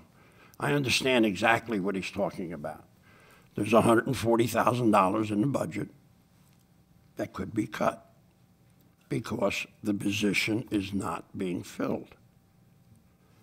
And he did bring those he had questions in reference to the salaries during the budget meetings. And being new, I'm sure that he doesn't understand everything that he could do or can't do at those meetings. There was a couple of salaries where we were going back and forth at those meetings, trying, you know, because this portion is here, that portion is there. So, you know, where's that big savings when we hired Mr. Shaw? Well, we're going to put it into escrow for next year, or we're going to use it for snow removal. No, I'm not saying that they're hiding it. They were upfront about it. Mr. Murphy's saying, hey, wait a minute, maybe we can pass that on to the taxpayers. You know, instead of being $700,000 less, maybe we could be $900,000. You know, and that's all it is. Why do we got to get into a big fight over this stuff all the time? This is ridiculous. Thank you. Anyone else have comments? Yes, Mr. Cahill. Yeah. So I do have experience with budgets, not only at the council, but also in my job. I've managed, you know, multi-million-dollar budgets, and I've had a lot of experience in this municipality going through budgets, and I will be supporting this budget, not for partisan reasons, but because it's a solid budget. As Dr. Greenberg and Mrs. Walker alluded to, I think the process lends itself to complete transparency. The department heads afford themselves at those meetings. It's open to the public, and we do go line by line. And I think that's the part that I like about this budget process the most, is that we go line by line. We have an opportunity to ask questions. Plenty of questions were asked. I think they're all valid questions. You know, that's what we're there for. That's what the council's there for. I thought those budget meetings were a good collaborative process. You know, and I came out of the budget meetings feeling very good about the budget. Now, we can have some minor disagreements here and there, but overall, I think this is a solid budget. And, you know, I think I commend Himanshu and the mayor for driving the process, all department heads. You know, again, budgeting is a lot. There's a lot that goes into it. You know, from you think about from August till now, all the meetings and all the different things that go on, it's a lot. And based on the performance that we've seen over time, The fact that we're not using one-shot revenues that were commonplace when I became a council person, okay? And we're basically spending the same amount of money now that we were in 2011, with much higher degree of services, not only in personnel, but also in infrastructure spending and things like that. So I commend the administration. I think it's a solid budget. I will support it, and hopefully everybody on the council will support it. Thank you. Okay, anyone else? All right, then I will close the council comment. I'm still waiting. I didn't see your hand. Okay. Yes, Mrs. Walker, I don't think you understand. I tried to bring it up at a council meeting, and you went, oh, like you couldn't believe that I talked about budgets. I talked about salaries. I thought that's what you do. Okay, I may have been wrong. The other thing, I spent on the phone with 4 times today with Amachu. He cleared a lot of things up for me. I am not looking to give the money back to anybody. I think it should stay in the budget. All I wanted was to have his name assigned to something. I mean, that's probably a minor little thing. I don't have a problem with anything else. And that's all it was. You know, I mean, you know, I tried to speak about, I've called you several times. I mean, she thinks I sit there and do nothing, and I have a problem with that. I know she has a vendetta against me, and that's all I have to say. Okay, thank you. Council President, if I may, I just want to say, I know that we have a 5 new council member. They have difficulties, and I think I had taken extra time to provide all the information. I have called each one of you and asked you, saying if you have any question throughout the process, from the date we delivered the book, I said, please come sit with me. I will offer that. So I'm sure that everyone will say that I did offer those services and information. And I said this, it's a long budget, difficult budget. It's not purely numbers. It's a statutory issue that we have to deal with it. And I think we have tried to make it as readable, easy to understand as possible. But I can tell, I understand. Even we get difficulties, so I understand you get difficulties. But I appreciate that you said, I have always returned calls. I have always asked you, saying if you have any questions. So I think that this transparency is there, has always been there. I think we always been open to anybody, public, council members, in providing information. Thank you. Thank you. I will close the council comments, first of all, again, by saying thank you to you, Mr. Shaw, the mayor, and the administration, all of the department heads as well. I think you all work well collaboratively. I think you all try to be as good with the money and savings and coming up with new ideas. Aside from Mr. Cahill, I have been on the council at this point the longest, so we've been through several budget cycles, and I have to tell you, since this administration came, I feel they've been very solid. There were very tough decisions that had to be made when the mayor first came into office, and as a result of that, though, we put ourselves on a path of providing success here, and I think we have. I think we've increased the areas that need to be as public safety. I really do think that everyone here is responsible and tries to do the best they can and is welcoming. When I became a council member, it would have been wonderful to have the kind of seminar that you gave for everyone, introducing all the department heads and giving out all the information. That was really, really very, very welcoming. So I know there are some new people, so it is going to take a little more time and a little more, getting involved. But overall, I think it's very positive budget. Thank you. Okay. So, would you yes, I'd like to make a motion to adopt the budget. Second. Yeah. Yes. Roll call, Stella. Right. Okay, Mrs. Brown? Yes. Well, point of order, we want an amendment. We have a motion already on the table here. We have to vote. Motion and a second. We have a motion. Yeah, we have a motion and a second. Cahill? Yes. Dr. Greenberg? Yes. Whoa, I just, Irwin? I asked We made Councilman Cahill what the procedure would be, and he told me that it would have to be motioned to be accepted and seconded, and then we would make the amendment. All right? All right. No, you asked me how you make a motion. I said you make. No, I understand how to make a motion. I need to make an amendment so that we get Red and White's money back into the budget. That's what we need to do.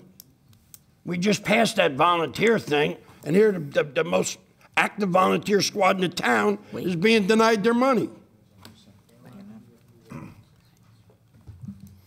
Well, first, there was a motion made and seconded, and so now you want to make a motion to amend. I don't see how you're going to do that. The motion's already been made and seconded, and nobody said anything, and now you want to stop that motion, table the motion. Can't. All right, so we're in the process of voting, correct? Yes. Okay, Red and White, you know who's doing it. Oh, This is baloney. That's who did take your money. Let's stop. No, let's not stop. I have a question. It's as easy as making an amendment to this budget. Excuse me. We are doing something here. We're voting. Excuse me. Every May time. I? Well, I'm in the middle of a roll call, and I have to finish the roll call. Mr. Merwin, do you want to pass? I'll come back. I want to vote no because you will not allow me to make the amendment to the budget. Mr. Murphy, I want to make a statement. during Had a vote. taking a vote. Vote, I wanna you're say not something. supposed to make a statement while I'm taking a roll call. Yeah, you're really not, John. I can't say anything. I've heard people before they No voted. disrespect, Mr. Murphy, but when a roll call is being made, you have to just vote. Okay, yes. Thank you. Mr. Peschitti, Yes. Mr. Rizzoli, Yes. Mrs. Walker, Yes. President Sohar. Yes. 8 yes, 1 no. Budget passes. Now you know there, Frank. Can I make my comment now? No, I still can't make it. So now we go to. Now you know. Okay, next is ordinance for second reading, bond ordinance, providing an appropriation of $4 million. Oh, wait, I'm sorry, that's the. Capital yeah, budget yeah, presentation. Sorry, Presentation. yeah, It's all right. Capital budget presentation. yep. Okay, next is the capital budget presentation. Mr. Shaw?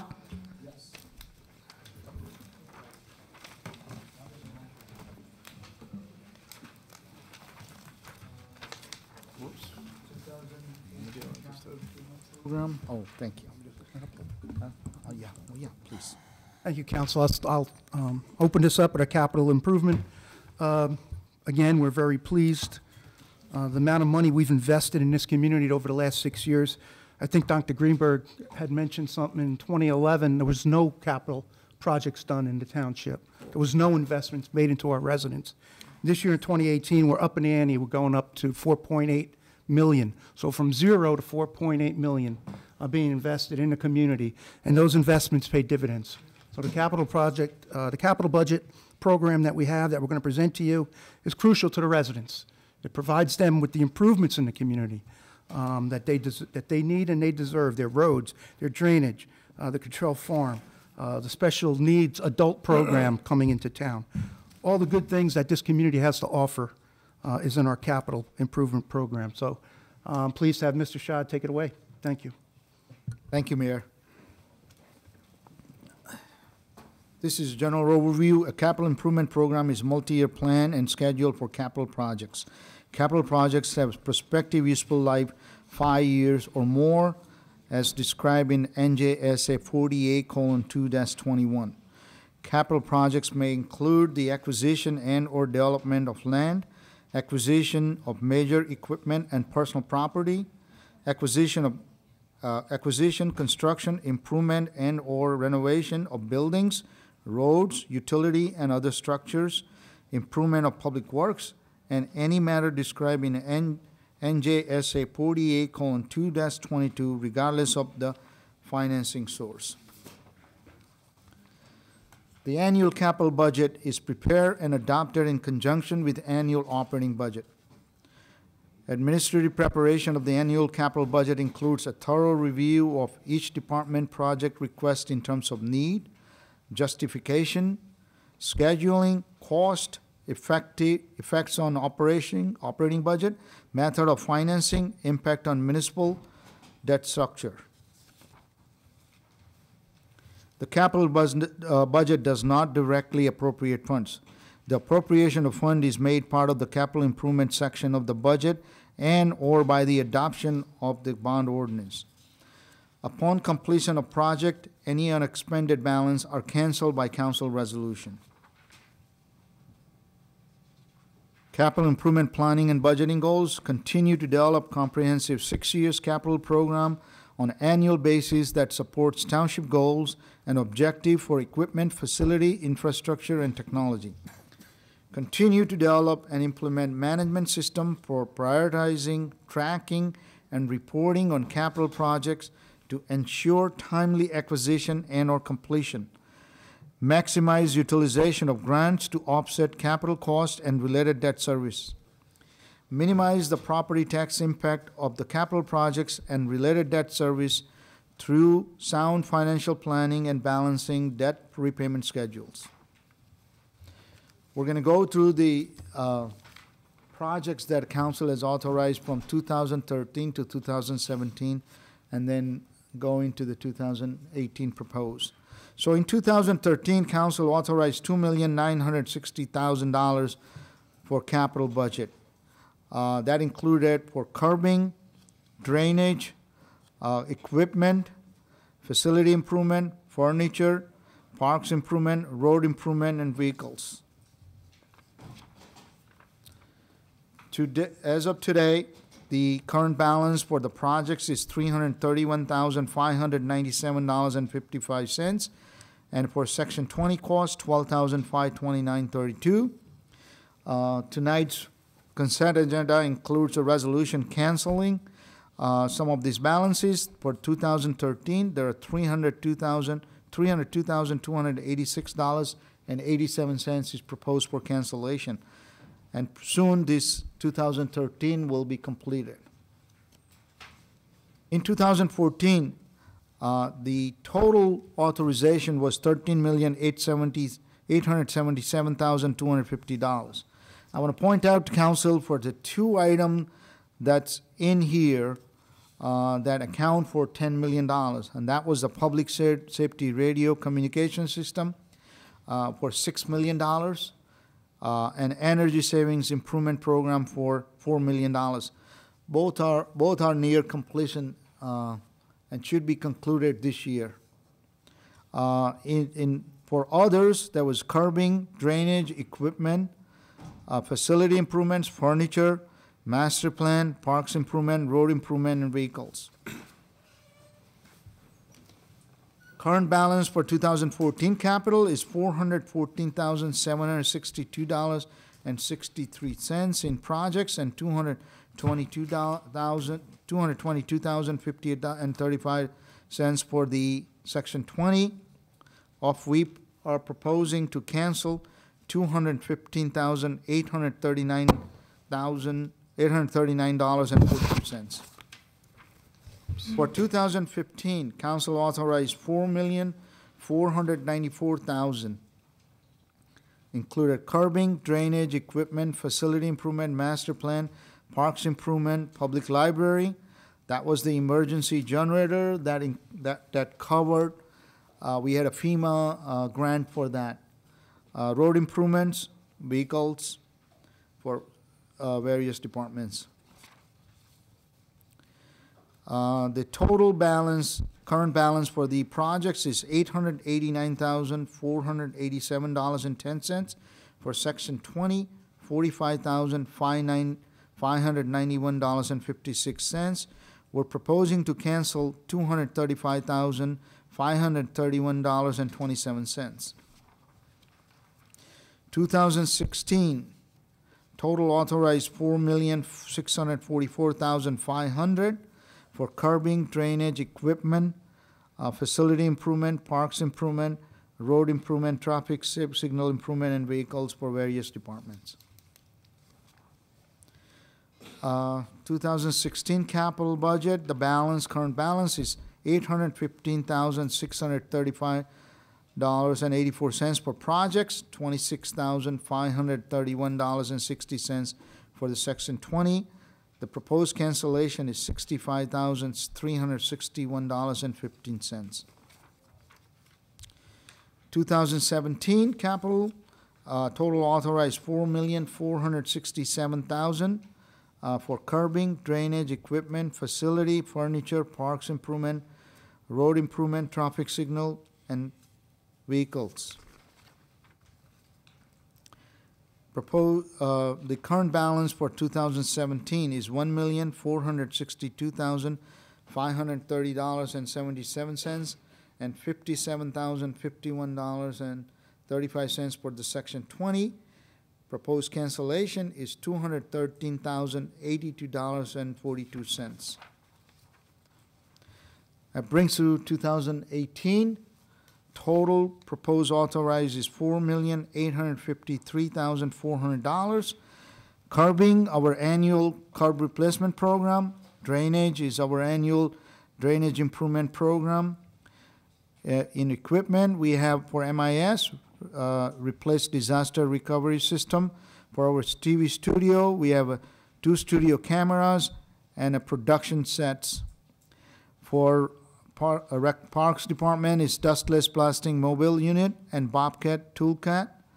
For Police Department, fatal serious crash equipment and a fingerprinting machine and printer. For Public Works, it's mobile columns, engraving machines, and dumpster.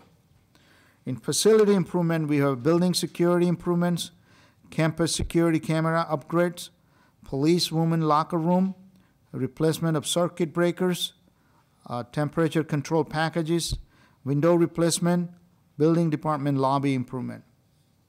In furniture, we have furniture for special need adult service program that recently approved and is in the process. Public library, rooftop HVAC unit, parks improvement, Cottrell Palm Park. For Cottrell Palm Park, this is part of the phase 1 cost that we have anticipated. We're looking to get the grants from State Green Acres as well as the county open space. Road improvement, annual road resurfacing program, Pleasant Valley Road Improvement. The Pleasant Valley Road Improvement is a state aid project. We believe we have over $300,000 in state aid for that project. Traffic signal improvement, Highway, Route 9, and Spring Valley Road traffic signals. For vehicles, we have a passenger bus for our Silver Lining Senior Center, SUV vehicle for our Special Need Adult Service Program, police motorcycle for Police Department, sanitation truck and single axle dump truck for Public Works, and all-wheel drive vehicle for Construction Department. As I indicated, the total, the project cost is $4,784,400. Section 20 cost is $69,000, making total project $4,853,400.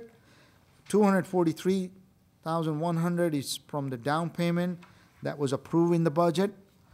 Net borrowing will be authorized $4,610,300. I'm going to turn over to our acting finance director, Dawn. She'll go over the capital funding process. Thank you. The capital funding process, it begins with the adoption of a multi-purpose capital bond ordinance, which authorizes the projects and the borrowings. On tonight's agenda is the second reading for the 2018 bond ordinance. It's up for public hearing and adoption. The next step would be issuance of short-term bond anticipation notes. These notes mature within 1 year from the date of issue. It's important to note the township doesn't immediately borrow these funds. Once the project starts, usually within a year later, the finance department reviews all authorized projects and determines the amount needed to borrow. Short-term ban or note borrowing happens over multiple years as the projects within the bond ordinance progresses. Renewal of bans for additional 2 or 3 years to allow the projects to be completed and the final amount of borrowing to be determined. The bans are renewed annually until the project is complete. And then usually once the project is complete, conversion of multiple short-term bans by issuance of long-term bonds. Generally, after 3 or 4 years, we will combine multiple years of band issues and issue long-term bonds. For example, the police radio system. At the end of 2014, we authorized $6 million. Of that, 5.7 was bonds and notes authorized to be issued. In April of 2016, we issued $3 million in bans as the project got started and we needed the funds. In March of 2017, as part of our $20 million general obligation bonds, we rolled the $3 million in bans over and also issued new money for the additional 2.7 to fund the entire project. Annual amortization for township debt is approximately 10% of the total budget.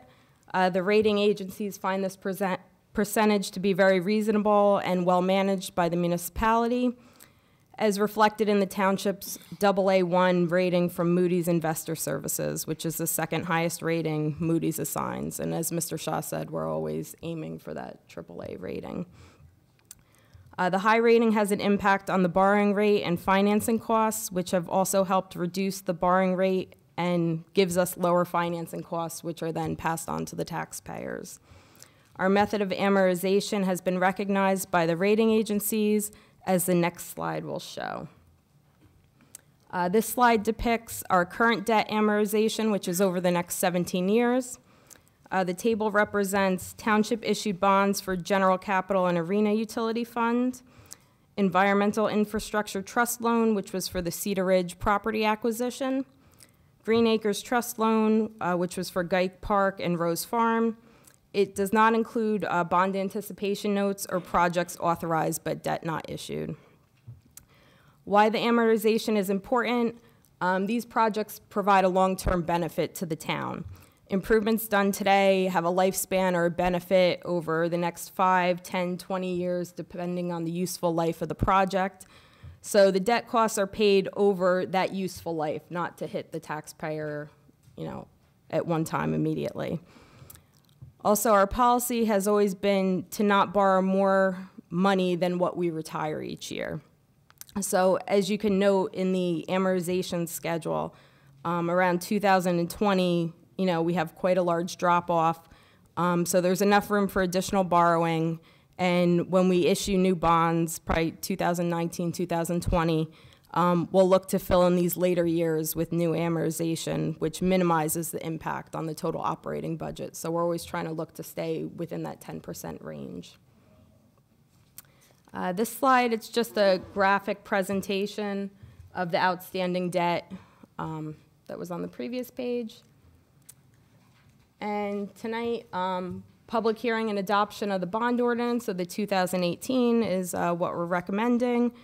So our department heads can keep moving forward with our capital improvements plan. We have a representative from the finance department, our recreation and public works directors working together, and our civil engineer. Okay, very good. Is that the conclusion of your presentation? We'll okay. Open it up to any questions. Yes, I'd like to now open it up to the public first. Does anyone in the public wish to ask a question or speak about the capital budget? I'm sorry, about the, oh, good Lord. Yeah, the capital, oh my goodness. Improvement program, yes. It's a long evening. But anyway, anyone from the public wish to speak? Seeing no hands, I will close the public portion. And now I will go to council for their questions and comments. Yeah, so the capital budget is really what I like to call the value to the resident, right? Because even though it's incumbent on us as council people and administration to do what we can from a tax perspective, the capital budget is what our residents see, whether it's curbing, street paving, new police vehicles, recreational facilities. That's what the public sees, and that's what the value is for most folks who don't watch council meetings or really, do this stuff day in and day out.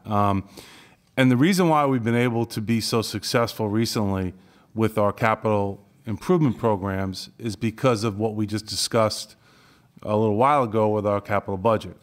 When you have your house in order from our expense budget. When you have your house in order from an expense perspective, it gives you a lot of latitude to be able to amortize a lot of different projects.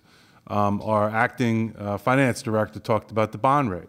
Again, you don't get a good bond rate unless you have an excellent financial picture. So the two go together, obviously. I think that we've done a tremendous job over the last couple of years with this program. I think it's been very balanced, meaning that I think we look at all parts of the township, whether it's roads and improvement, recreation, police.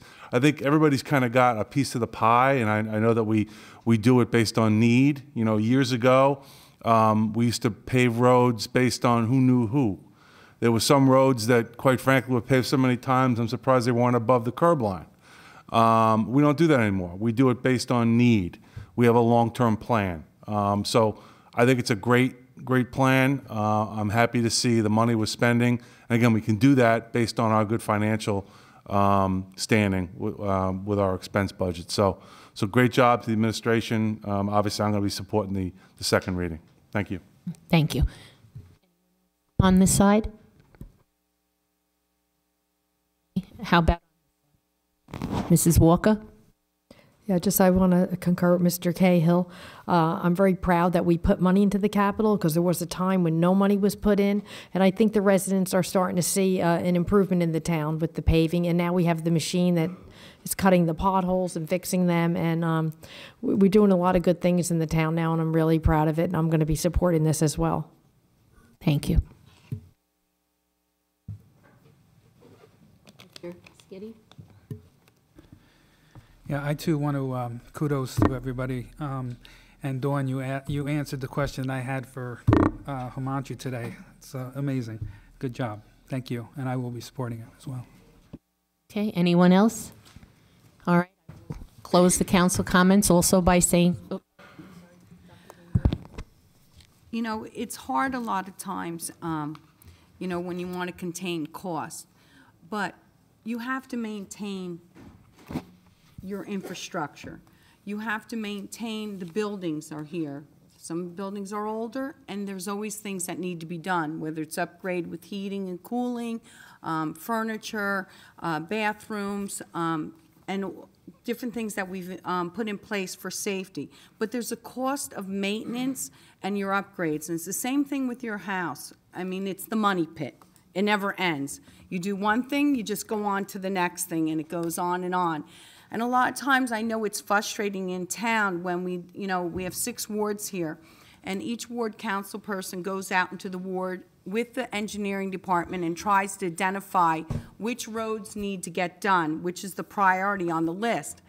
So a lot of times I hear from residents, well, this road was done, why isn't my road? Well, the problem is there's only so much money, so we do so much a year, but everyone will get their roads done eventually to maintain it. So with these capital improvements, it is a value to the residents. It maintains really what you have. Just like when you have your home, if you put things into your home, your value is maintained. So we've upgraded our town, and actually when we talk about a bond rating, it's not only for what we're doing now, it's actually how they see us and project us into the future. And it really saves us a lot of money because when you have that bond rating, you borrow money at such a lesser amount. And so you have more money to put into the infrastructure. So job well done, and I think that we can continue to see good things done in Old Bridge. Thank you. Okay, anyone else then? Good? Okay. So I'll just close the comments by saying also I think it's a very good thing that we do with the capital improvements. We're 42 square miles, so there's a lot of challenges that we face in terms of how much we can do and how much money there is to do it with. So I think that everyone has really tried to make sure that we address all different needs, from the roads to the curbs to signalizations. I know the people down on Spring Valley are very excited about the improvement to their signals over there. So again, again, thank you to everyone for all the hard work, looking for grant money all the time for resurfacing. We've had a lot of roads that have been done now over the last few years because of these, grants that we've been receiving. So we really are proactive. I think we go and try to get as much as we can, from the state and so on. And I really do think this is an excellent budget. Thank you. Okay, so I would like to ask for a motion. I'll move it. Okay. Second. Okay. Sorry, Anita. Moved it by Mrs. Walker. And Tony did too, same time. All right, roll call, please. Mrs. Brown? Yes. Mr. Cahill? Yes. Dr. Greenberg? Yes. Mr. Merwin? Yes. Mr. Murphy? Yes. Mr. Peschitti? Yes. Mr. Rizzoli? Yes. Mrs. Walker? Yes. President Sohar? Yes. 9 yes. Okay, thank you. And thank you for the very good presentation. Okay. Next. Thank you, council. Thank you, council. Thank you. Okay.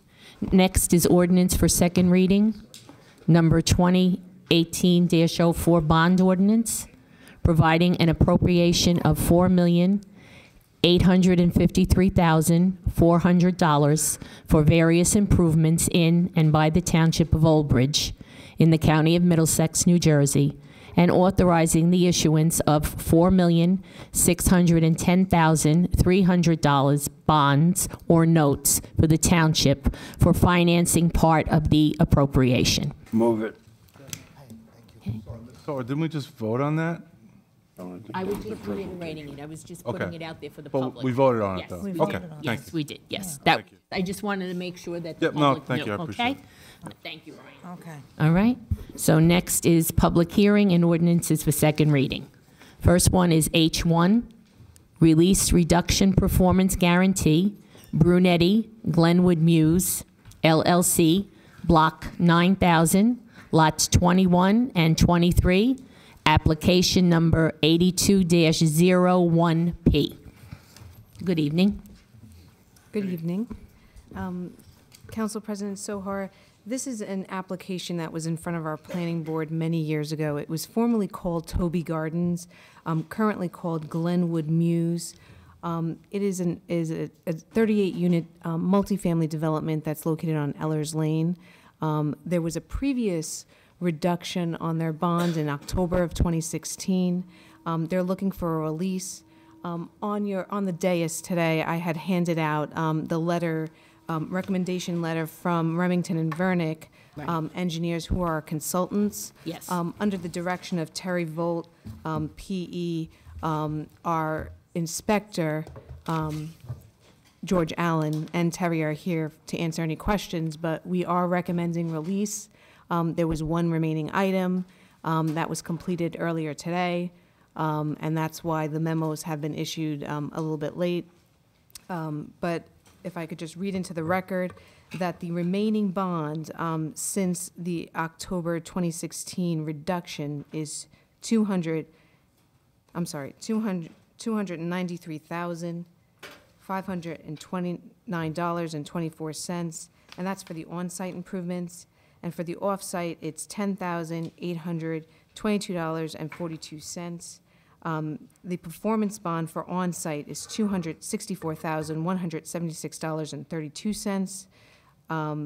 The off-site in a form of bond is $9,740.18. Cash surety for the on-site is $29,352.92, and the off-site is $1,082.24, of which our recommendation is to release, subject to the payment of any outstanding inspection fees or escrow, and then also the posting of a 2-year maintenance bond, which is $3,689.46, which represents 15% of the original off-site improvement performance guarantee. Now, new state statute has come out with regard to on-site bonding, so there's no maintenance guarantee required for the on-site, only the off-site. I am looking, and I see nobody here from the applicant. They were notified. I know past practice has been not to release if they're not present. Yeah, exactly. So there's no one present? don't see anybody, no. Okay. Yeah. Is there anyone in the public that's here for this? No. Okay. I'll make a motion to table as is customary of the council. Second.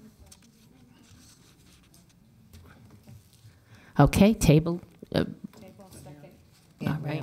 we have a second. Mr. Rizzoli. I second it. Mr. Rizzoli seconded it. Okay, roll call, Stella, Okay. please. Mrs. Brown? Yes. Mr. Cahill? Yes to table. Dr. Greenberg? Yes to table. Mr. Merwin? Yes. Mr. Murphy?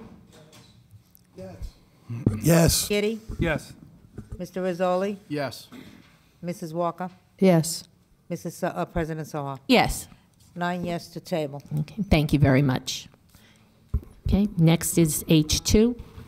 Excuse me. Yeah. Table with notice again? Does it- With notice or without notice? Well, I believe since none of the public was here tonight and they were noticed, that I would think that it would be okay to not have any further notice. Right? Further notice, okay. Okay. Just for the record.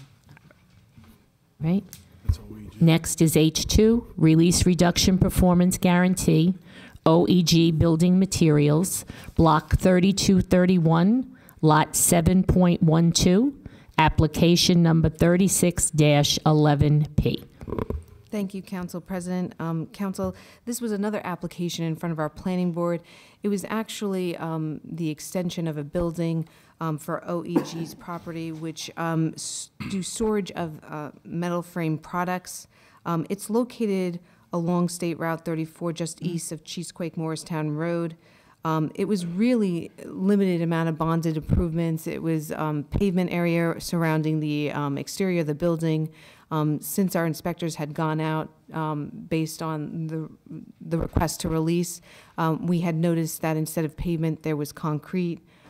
We found it to be acceptable. We didn't know of the switch, but the improvements were sufficient. We recommend the release, being that there's nothing outstanding. We do want to bring to the council's attention that we do notice that there's some deterioration of the pavement along Route 34 at their access driveway. I believe that there is an application coming in front of our boards. We will make them aware that that should be remedied. It's along a state highway, but it doesn't have any bearing on this bond release, and it is not a bonded item. So our recommendation then is for the release of the performance guarantee, $32,253. The performance bonds of which was $29,027.70, 10% in the form of cash, $3,225.30. We recommend the release because it's on site and the new statute does not require any maintenance bond on this. So we just want to make sure that there is payment of any outstanding escrow fees. And that's it for this application. Okay. And is there someone here? Yes, my name is Chiara Manzini, and I'm from the firm Heilbrunn Pape, and I represent OEG. Okay, and now I would like to ask the public, have any questions, any comments? Seeing none, I'll close the public portion, and now council. Anyone want to be recognized? Madam Chairperson, Yes, Mr. Merwin? just to the engineer, how does the potholes not affect, or why is it not affected by it? Really, it's the area that's entering the site. At the time that this application was in front of the board, the bonded site improvements weren't that area. So it's not that I could hold up the release for them to correct it. I could only bring it to their attention for the safety concern and hope that they remedy it. But there's an application that I believe is in front of our zoning board that they would have, we would bring it up at that time. Thank you. Anyone else? No? Okay.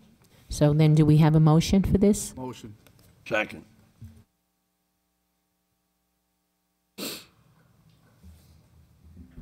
Okay, roll call, please. Mrs. Brown? Yes. Mr. Cahill? Yes. Dr. Greenberg? Yes. Mr. Merwin? Yes. Mr. Murphy? Yes. Mr. Peschitti? Yes. Mr. Rizzoli? Yes. Mrs. Walker? Yes. President Soha? Yes. 9 yes. Thank you very much. Okay, next is H3, Release Reduction Performance Guarantee, New Amsterdam Village Apartments, Block 4184, Lot 11, application number 28-13Z. This was, Council President. Yeah, is there anyone here? Is a representative on this? Anybody here? New Amsterdam, no. Okay, so then we're going to table it, okay? We'll make a motion, Motion to table. Second. okay?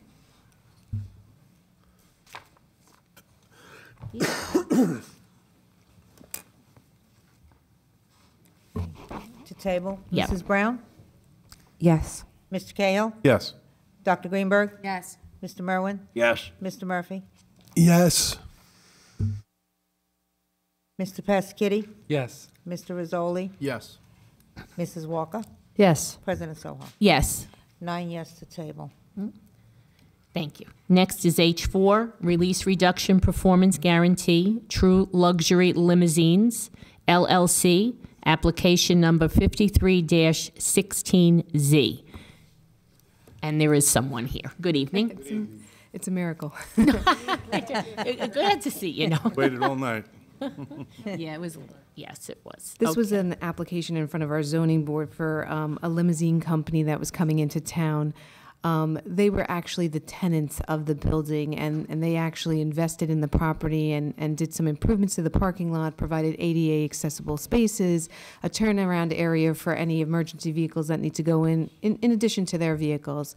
The bonded site improvements have long been completed. They're asking for a release. I ask that you take a look at my revised March 9, 2018 letter and just note that at the bottom it says we recommend a release of the performance guarantee. And I do have the 2-year maintenance guarantee crossed off because new state statutes, it's on-site improvements, it's not required. And then they are asking for the release of the performance bonds and the cash portion, but all of which is in cash, $4,601.88 in performance bonds in cash, and 10% cash deposit of $511.32. And I recognize to my right is the property, the business owner. Okay, thank you. Is anyone here from the public wish to speak on this? I'll close the public portion. Council, anyone have any comments or questions? Okay, seeing no hands, I ask for a motion. Move it. Second.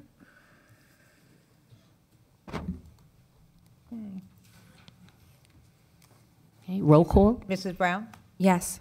Mr. Cahill? Yes. Dr. Greenberg? Mr. Merwin? Yes. Mr. Murphy? Yes. Mr. Pasquity? Yes. Mr. Rizzoli? Yes. Mrs. Walker?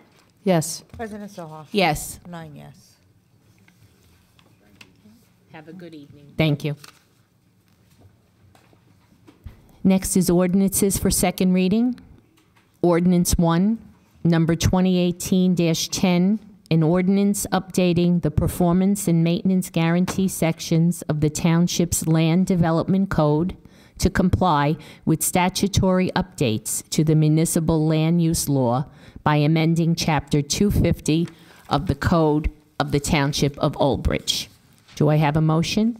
Oh, no, I'm sorry. Open to the public? Seeing no hands, council? Any? Tony, I see you waving there.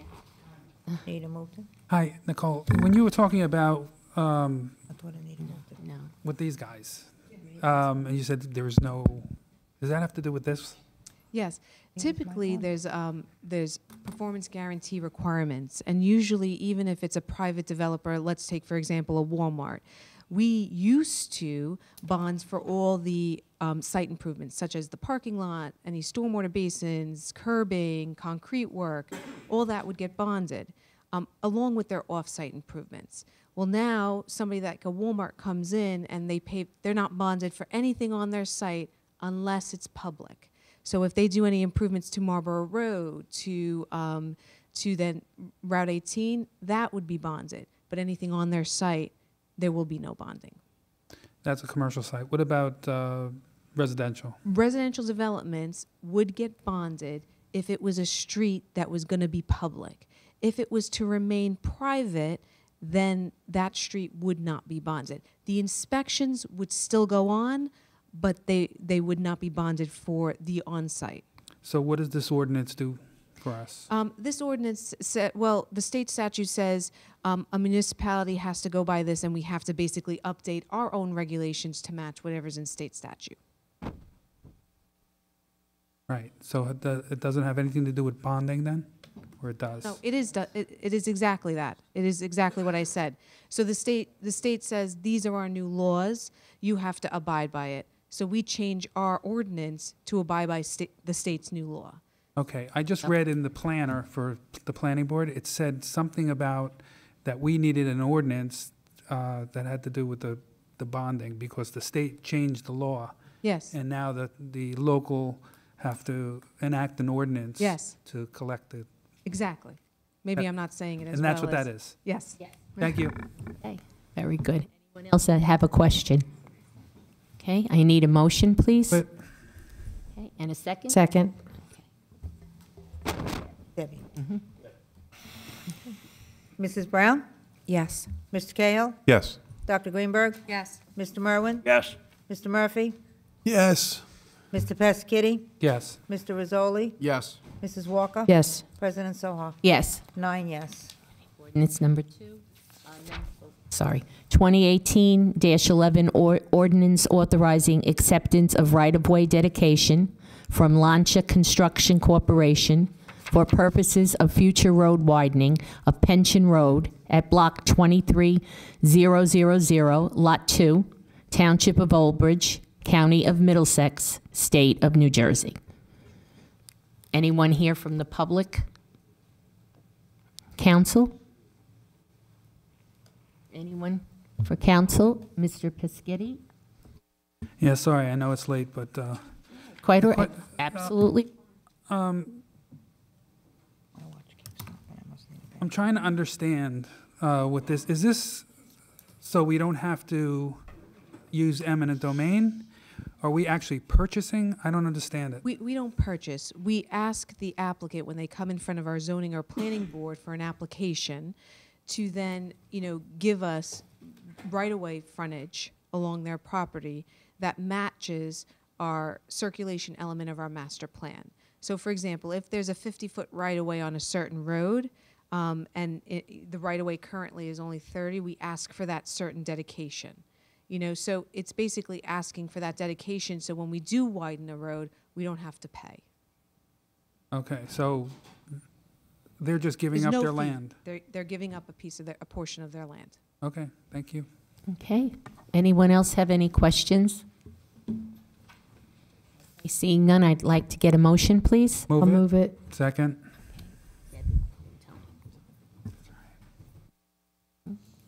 Mrs. Brown? Yes. Mr. Cahill? Yes. Dr. Greenberg? Yes. Mr. Merwin? Off the days. Thank you.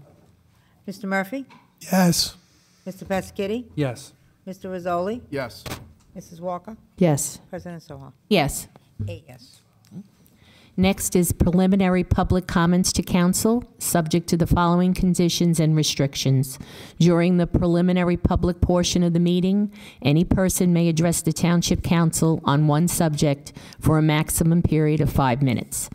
Any such person desiring to speak during the preliminary public portion, shall first sign a list maintained by the Township Clerk for that purpose. Comments during the preliminary public comment portion of the meeting shall not encompass second reading ordinances or any other matter for which comment or a public hearing is to occur at the meeting.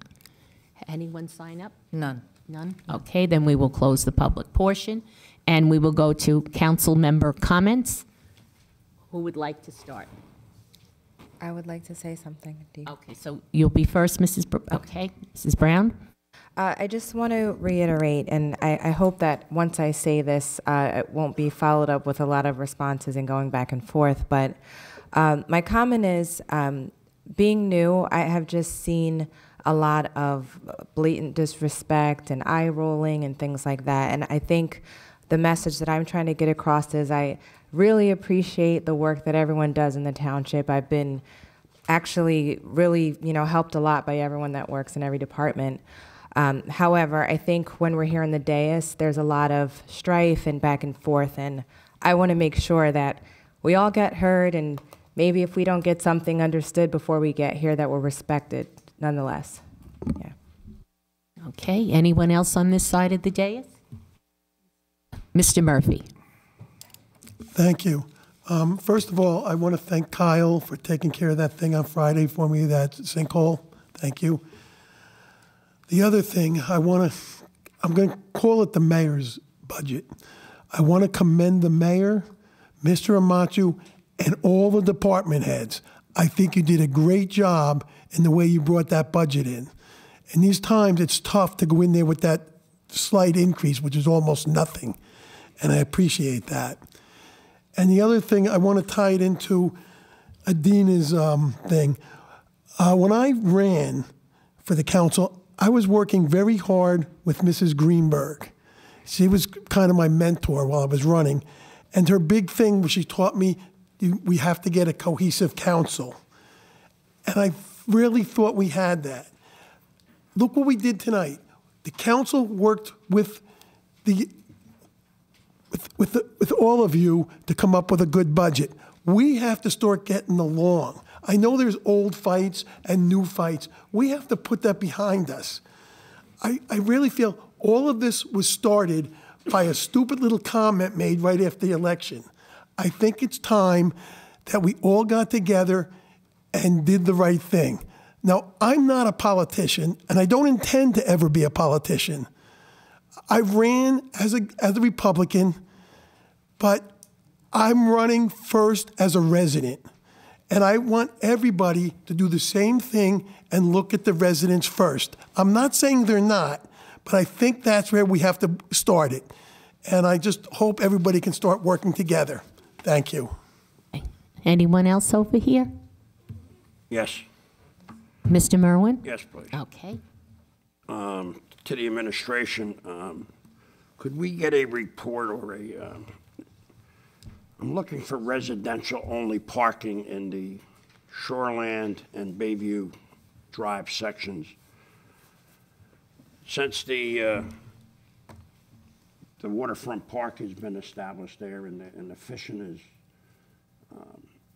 abundant, we constantly have out-of-towners coming and parking in our residential area, and a lot of times leaving their garbage behind, a lot of times taking up the parking spaces that are limited in that area to begin with. So if it's possible, just like we have because of the commuter parking, we've enacted that law. The same law should be able to be enacted in those two sections, and if that's possible, I'd like to see that. You said Shoreland Circle? Shoreland Circle area and the Bayview, the presidential section, yes. Okay. I know it's a little bit more work for the clerk's office. Bayview and Shoreland. Yeah, the waterfront. Two sections of Lawrence Harbor and the waterfront. I haven't had a complaint in Clipwood Beach, but if that arises, we can investigate that. I have a resident that lives on Disbrow Road. It's very similar to the Port Farm Road. It's a 4-ton street, and there is truck traffic, heavy truck traffic going up and down the street. And I've witnessed it, so I do know that they're utilizing it as a cut-through from 34 to Morristown. And if we could check that out, and he seems to think that it's affecting the storm drains, that the heavy weight is getting the storm drains and things. So if we could check that out, all right? And the All-Around Old Bridge, or Around Old Bridge, or whatever, that newspaper, where is it delivered? It's not delivered all around the whole town yet, is it? There's certain sections that aren't getting it. Okay. I just, Mr. Merwin, I asked that question before.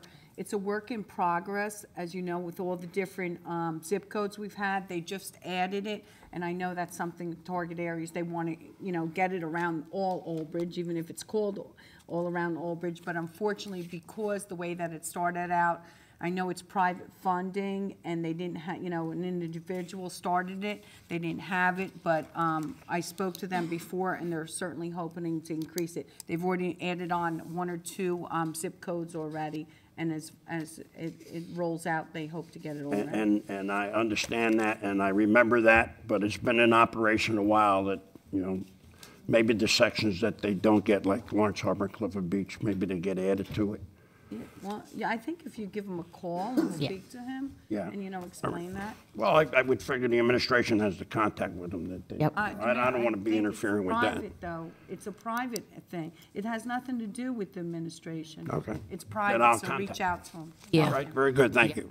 That's all I have. Okay, thank you. Anyone else on this side of the dais? Mr. Cahill? Just maybe procedural. If we know we're going to have a long meeting like we did tonight with the budget, maybe we move the second readings up with the professionals more towards the front of the meeting, because some of the people probably, you know, they're getting paid a lot of money to sit there. So that, you know, that might be something we might want to look at. Definitely.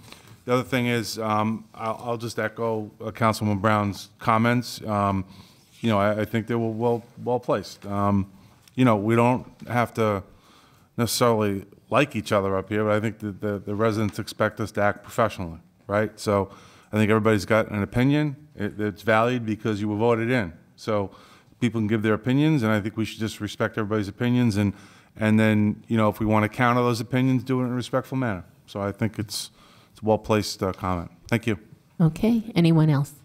You're welcome. How about this side? Mrs. Walker? Yes, I see Captain Mendola's here. I was just wondering if you had an update on the Poor Farm Road. I had spoken to you at the meeting, and you said you might have an update. Yes, as far as Poor Farm's concerned. As far as Poor Farm's concerned, we've had about 7 or 8 days of our officers sitting out there different times during the day, approximately 30 hours or so. Right now, it looks as if there's probably about, according to their study, about 2,000 vehicles that travel there, and about 90 vehicles were trucks.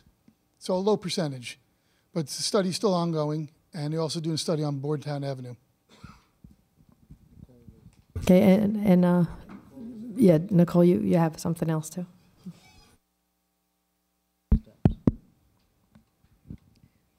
Based on the information that the police department had provided, I actually put out an RFQ for a company to come back to us with laying out ATRs on Poor Farm Road, on Perrine Road, and also on a portion of Cheesequake Road between Perrine and Poor Farm that is signed, but that limit is not listed on the 4-ton weight restriction in Chapter 10 of our code. So what I'm going to do is just take a look at all 3, and because now I have to look at Cheesequake Road, it's just too much for the officers to be out there, you know, counting vehicles or counting trucks. And I actually need a 24-hour, 5 days a week, and we're looking to probably get it out the week of the 16th. Okay, and how long will that take about? Well, I need 24 hours, 5 days, so we would get the information back that Friday, which I believe is the 20th or 21st. I won't have it for the council meeting on the 23rd because they will pick up the ATRs on that Friday, and they will give me the data the next week. So it won't be until the May meeting. Okay, at least we're moving forward. Thank you. Automatic traffic recorder, it's a box. They usually chain it to... Yep. Okay. Anyone else on this side? Council comments. Mr. Pischetti? Yeah, hi. I kind of forgot what I was going to say. But, you know, one of the things that I noticed on the council is it's actually very valuable to have opposing opinions because, you know, no one has all the information or all the answers. And it's good to have an opposing view because it helps you shape your opinion and it gives you a different perspective. So it's not a bad thing. And, you know, I've heard residents say to me, you know, why are you guys fighting up there? Why, you know, we're not really fighting. We're just expressing our views. And when people express their views, you learn different viewpoints, and you can come to a better conclusion when you hear different sides to issues.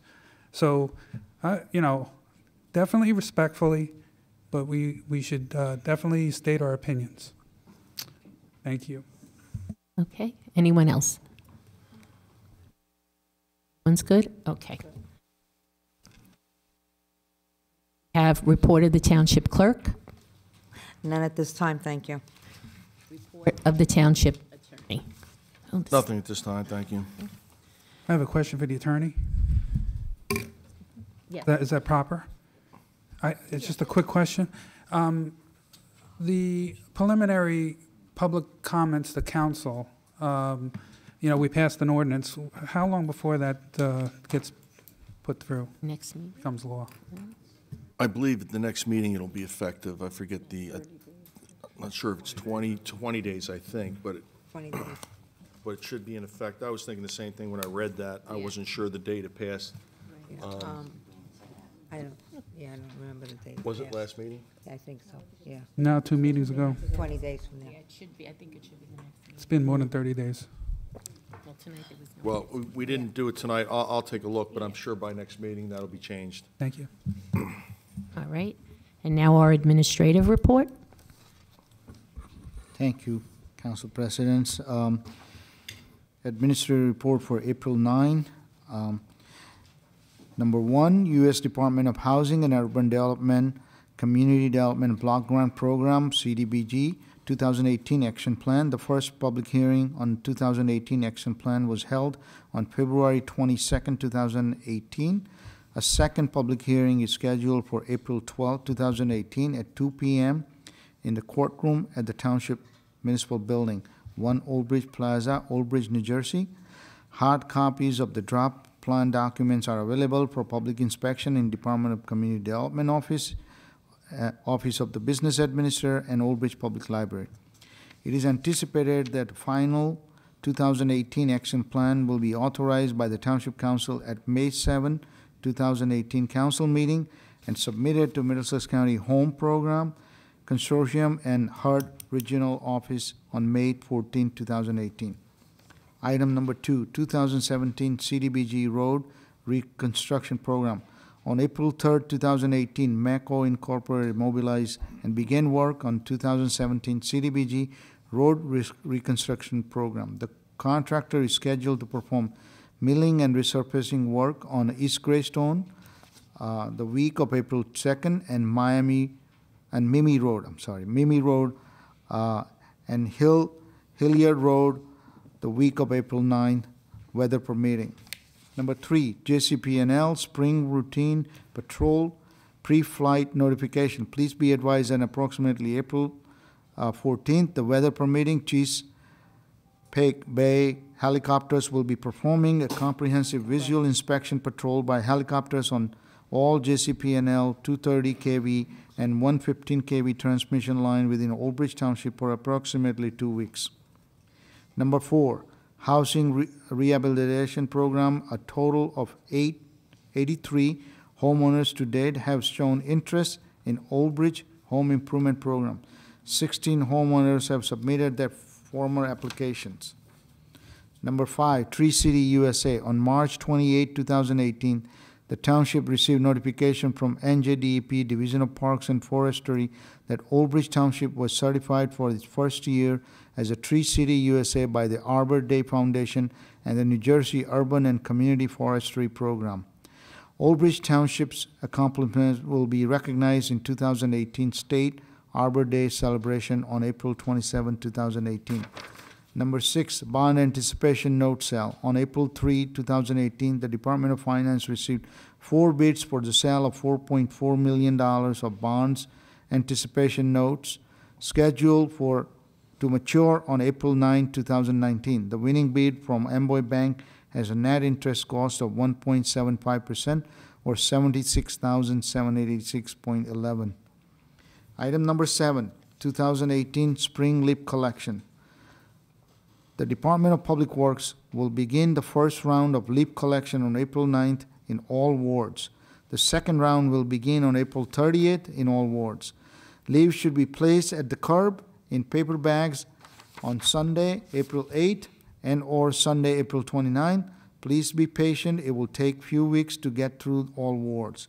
For additional information, residents should contact the Department of Public Works at extension 6140 or email publicworks@oldbridge.com. Number 8, recycling. Recycling bins are now available at the recycling center on Saturday from 7 a.m. to 3 p.m. In addition to begin available in the office Monday through Friday. They are $10 each, cash or checks only. New residents must show closing papers on their deed reflecting the house was purchased within 1 year to obtain 2 free bins. Please see the recycling attendants at the booth for detail. Number 9, 2018 street sweeping program. The Department of Public Works is scheduled to begin street sweeping activities the week of April 9, 2018.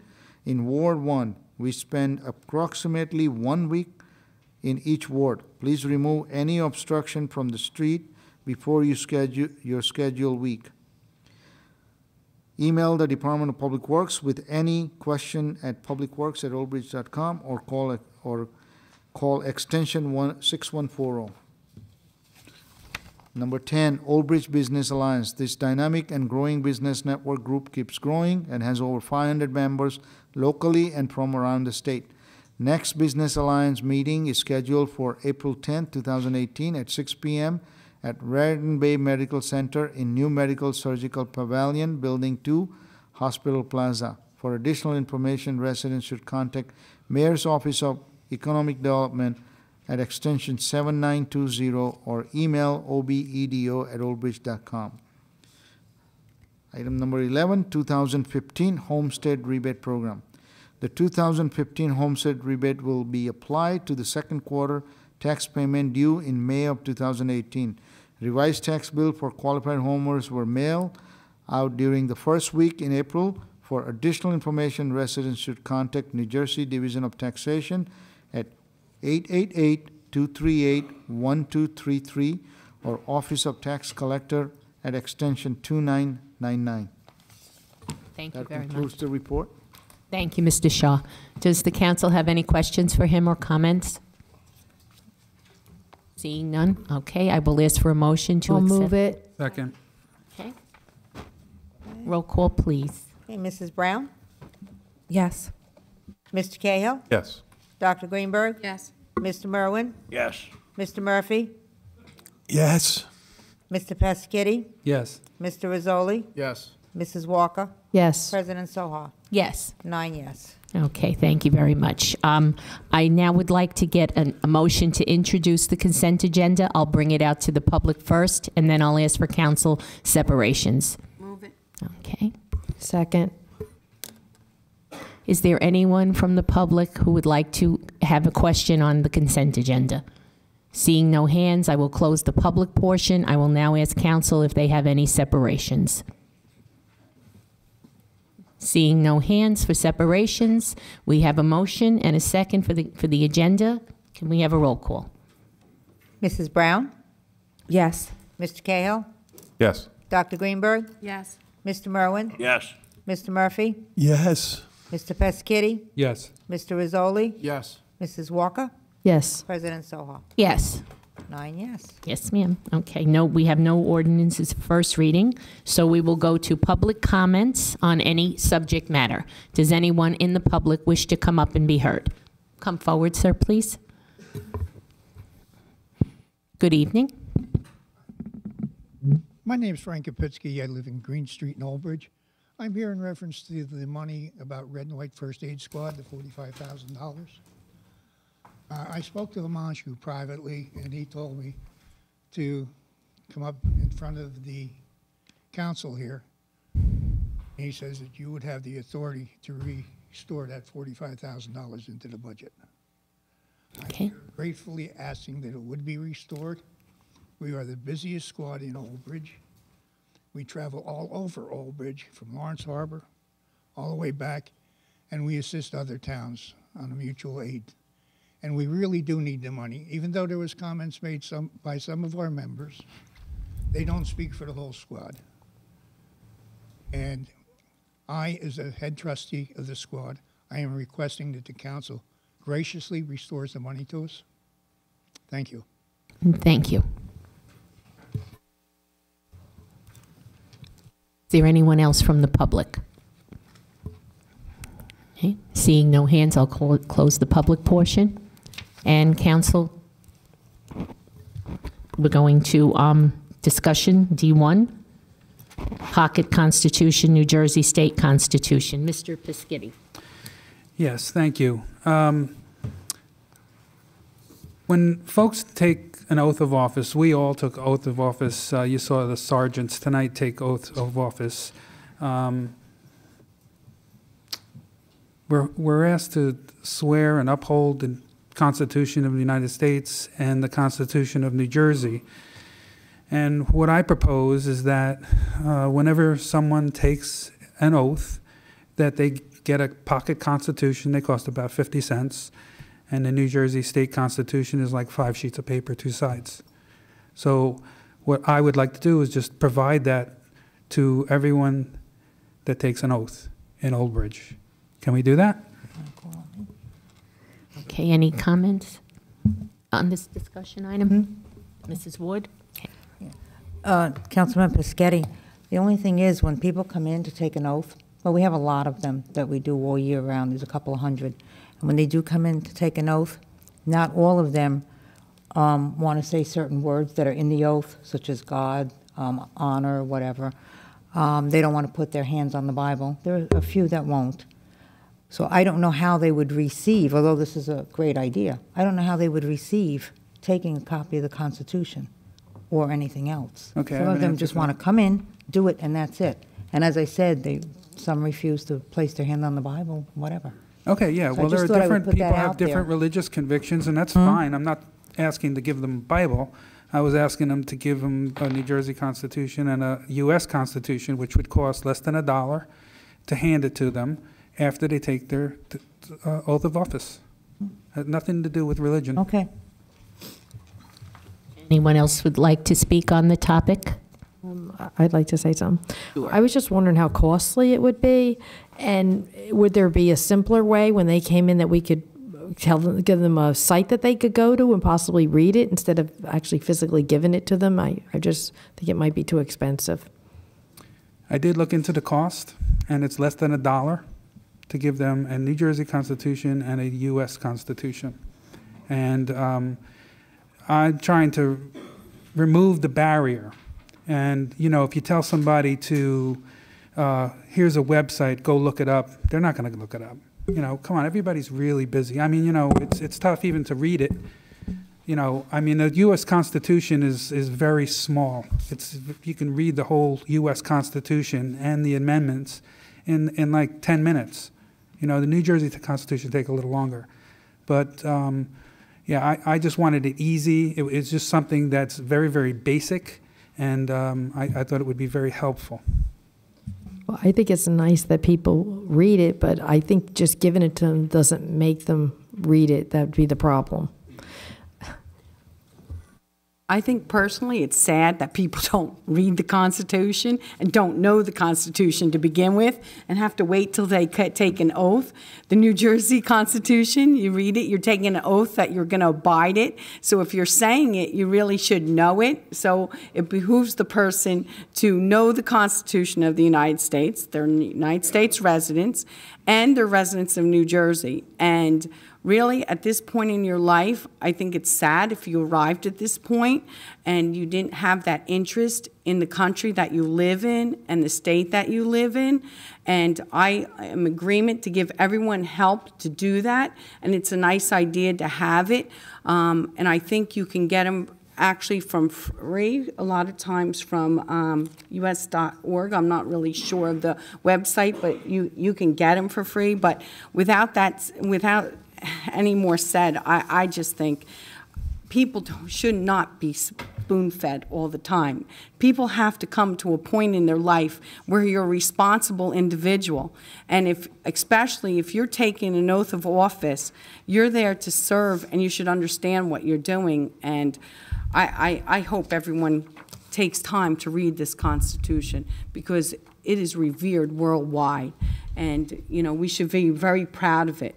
And I hope that would be sad to me if people didn't take the time. And at this point in their life, if they're adults and they're in this position taking the oath, then I think they failed in school, or the school failed not having them read the Constitution.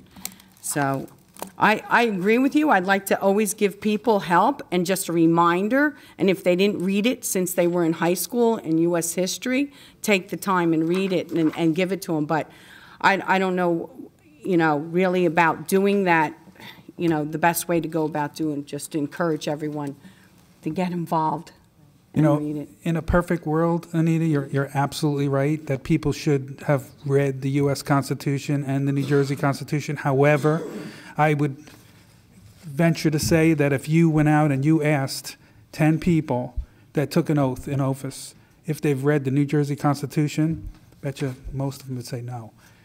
It's a long document, number one. It's boring, but they're asked to swear to uphold the New Jersey Constitution. Do you know what it says?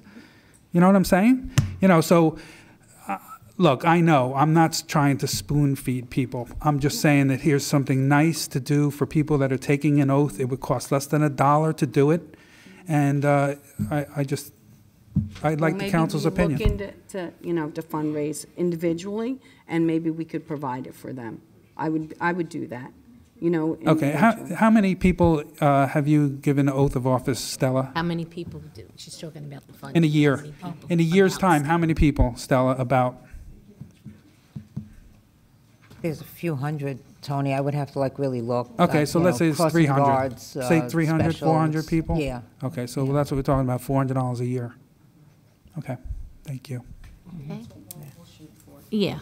We'll provide them and we'll try to fundraise it individually and put it in the clerk's office. But Tony, Mr. Bitetti, just like you said, it's boring. So if you're handing something to someone and saying it's boring, they may not read it. I'd say, well, the U.S. Constitution is not boring. Here, you should read this. It's very important. Read it. Okay. All right. Anyone else? Okay. Then that's what we'll do. We'll move forward with that. Okay. Thank you. All right. Next is council comments. Anybody? Oh, John, do you want to speak? Okay. Yes, I want a question for the attorney.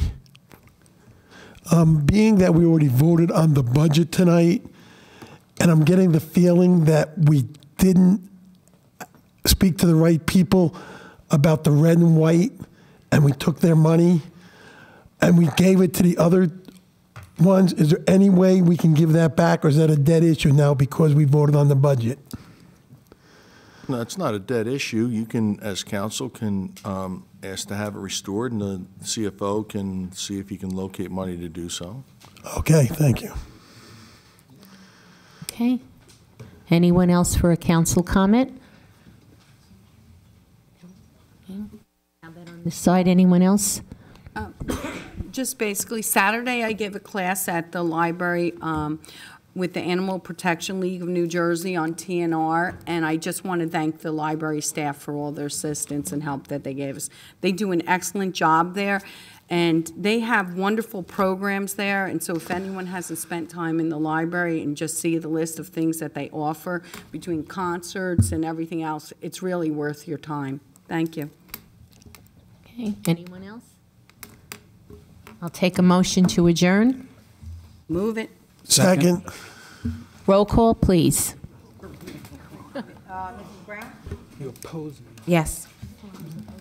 Mr. Cahill? Yes. Dr. Greenberg? Yes. Mr. Merwin? $500. Mr. Merwin? Yes. Mr. Murphy? Yes. Mr. Peschitti? Yes. Mr. Rizzoli? Yes. Mrs. Walker? Yes. President Soho? Yes. 9 yes. Thank you, Mary.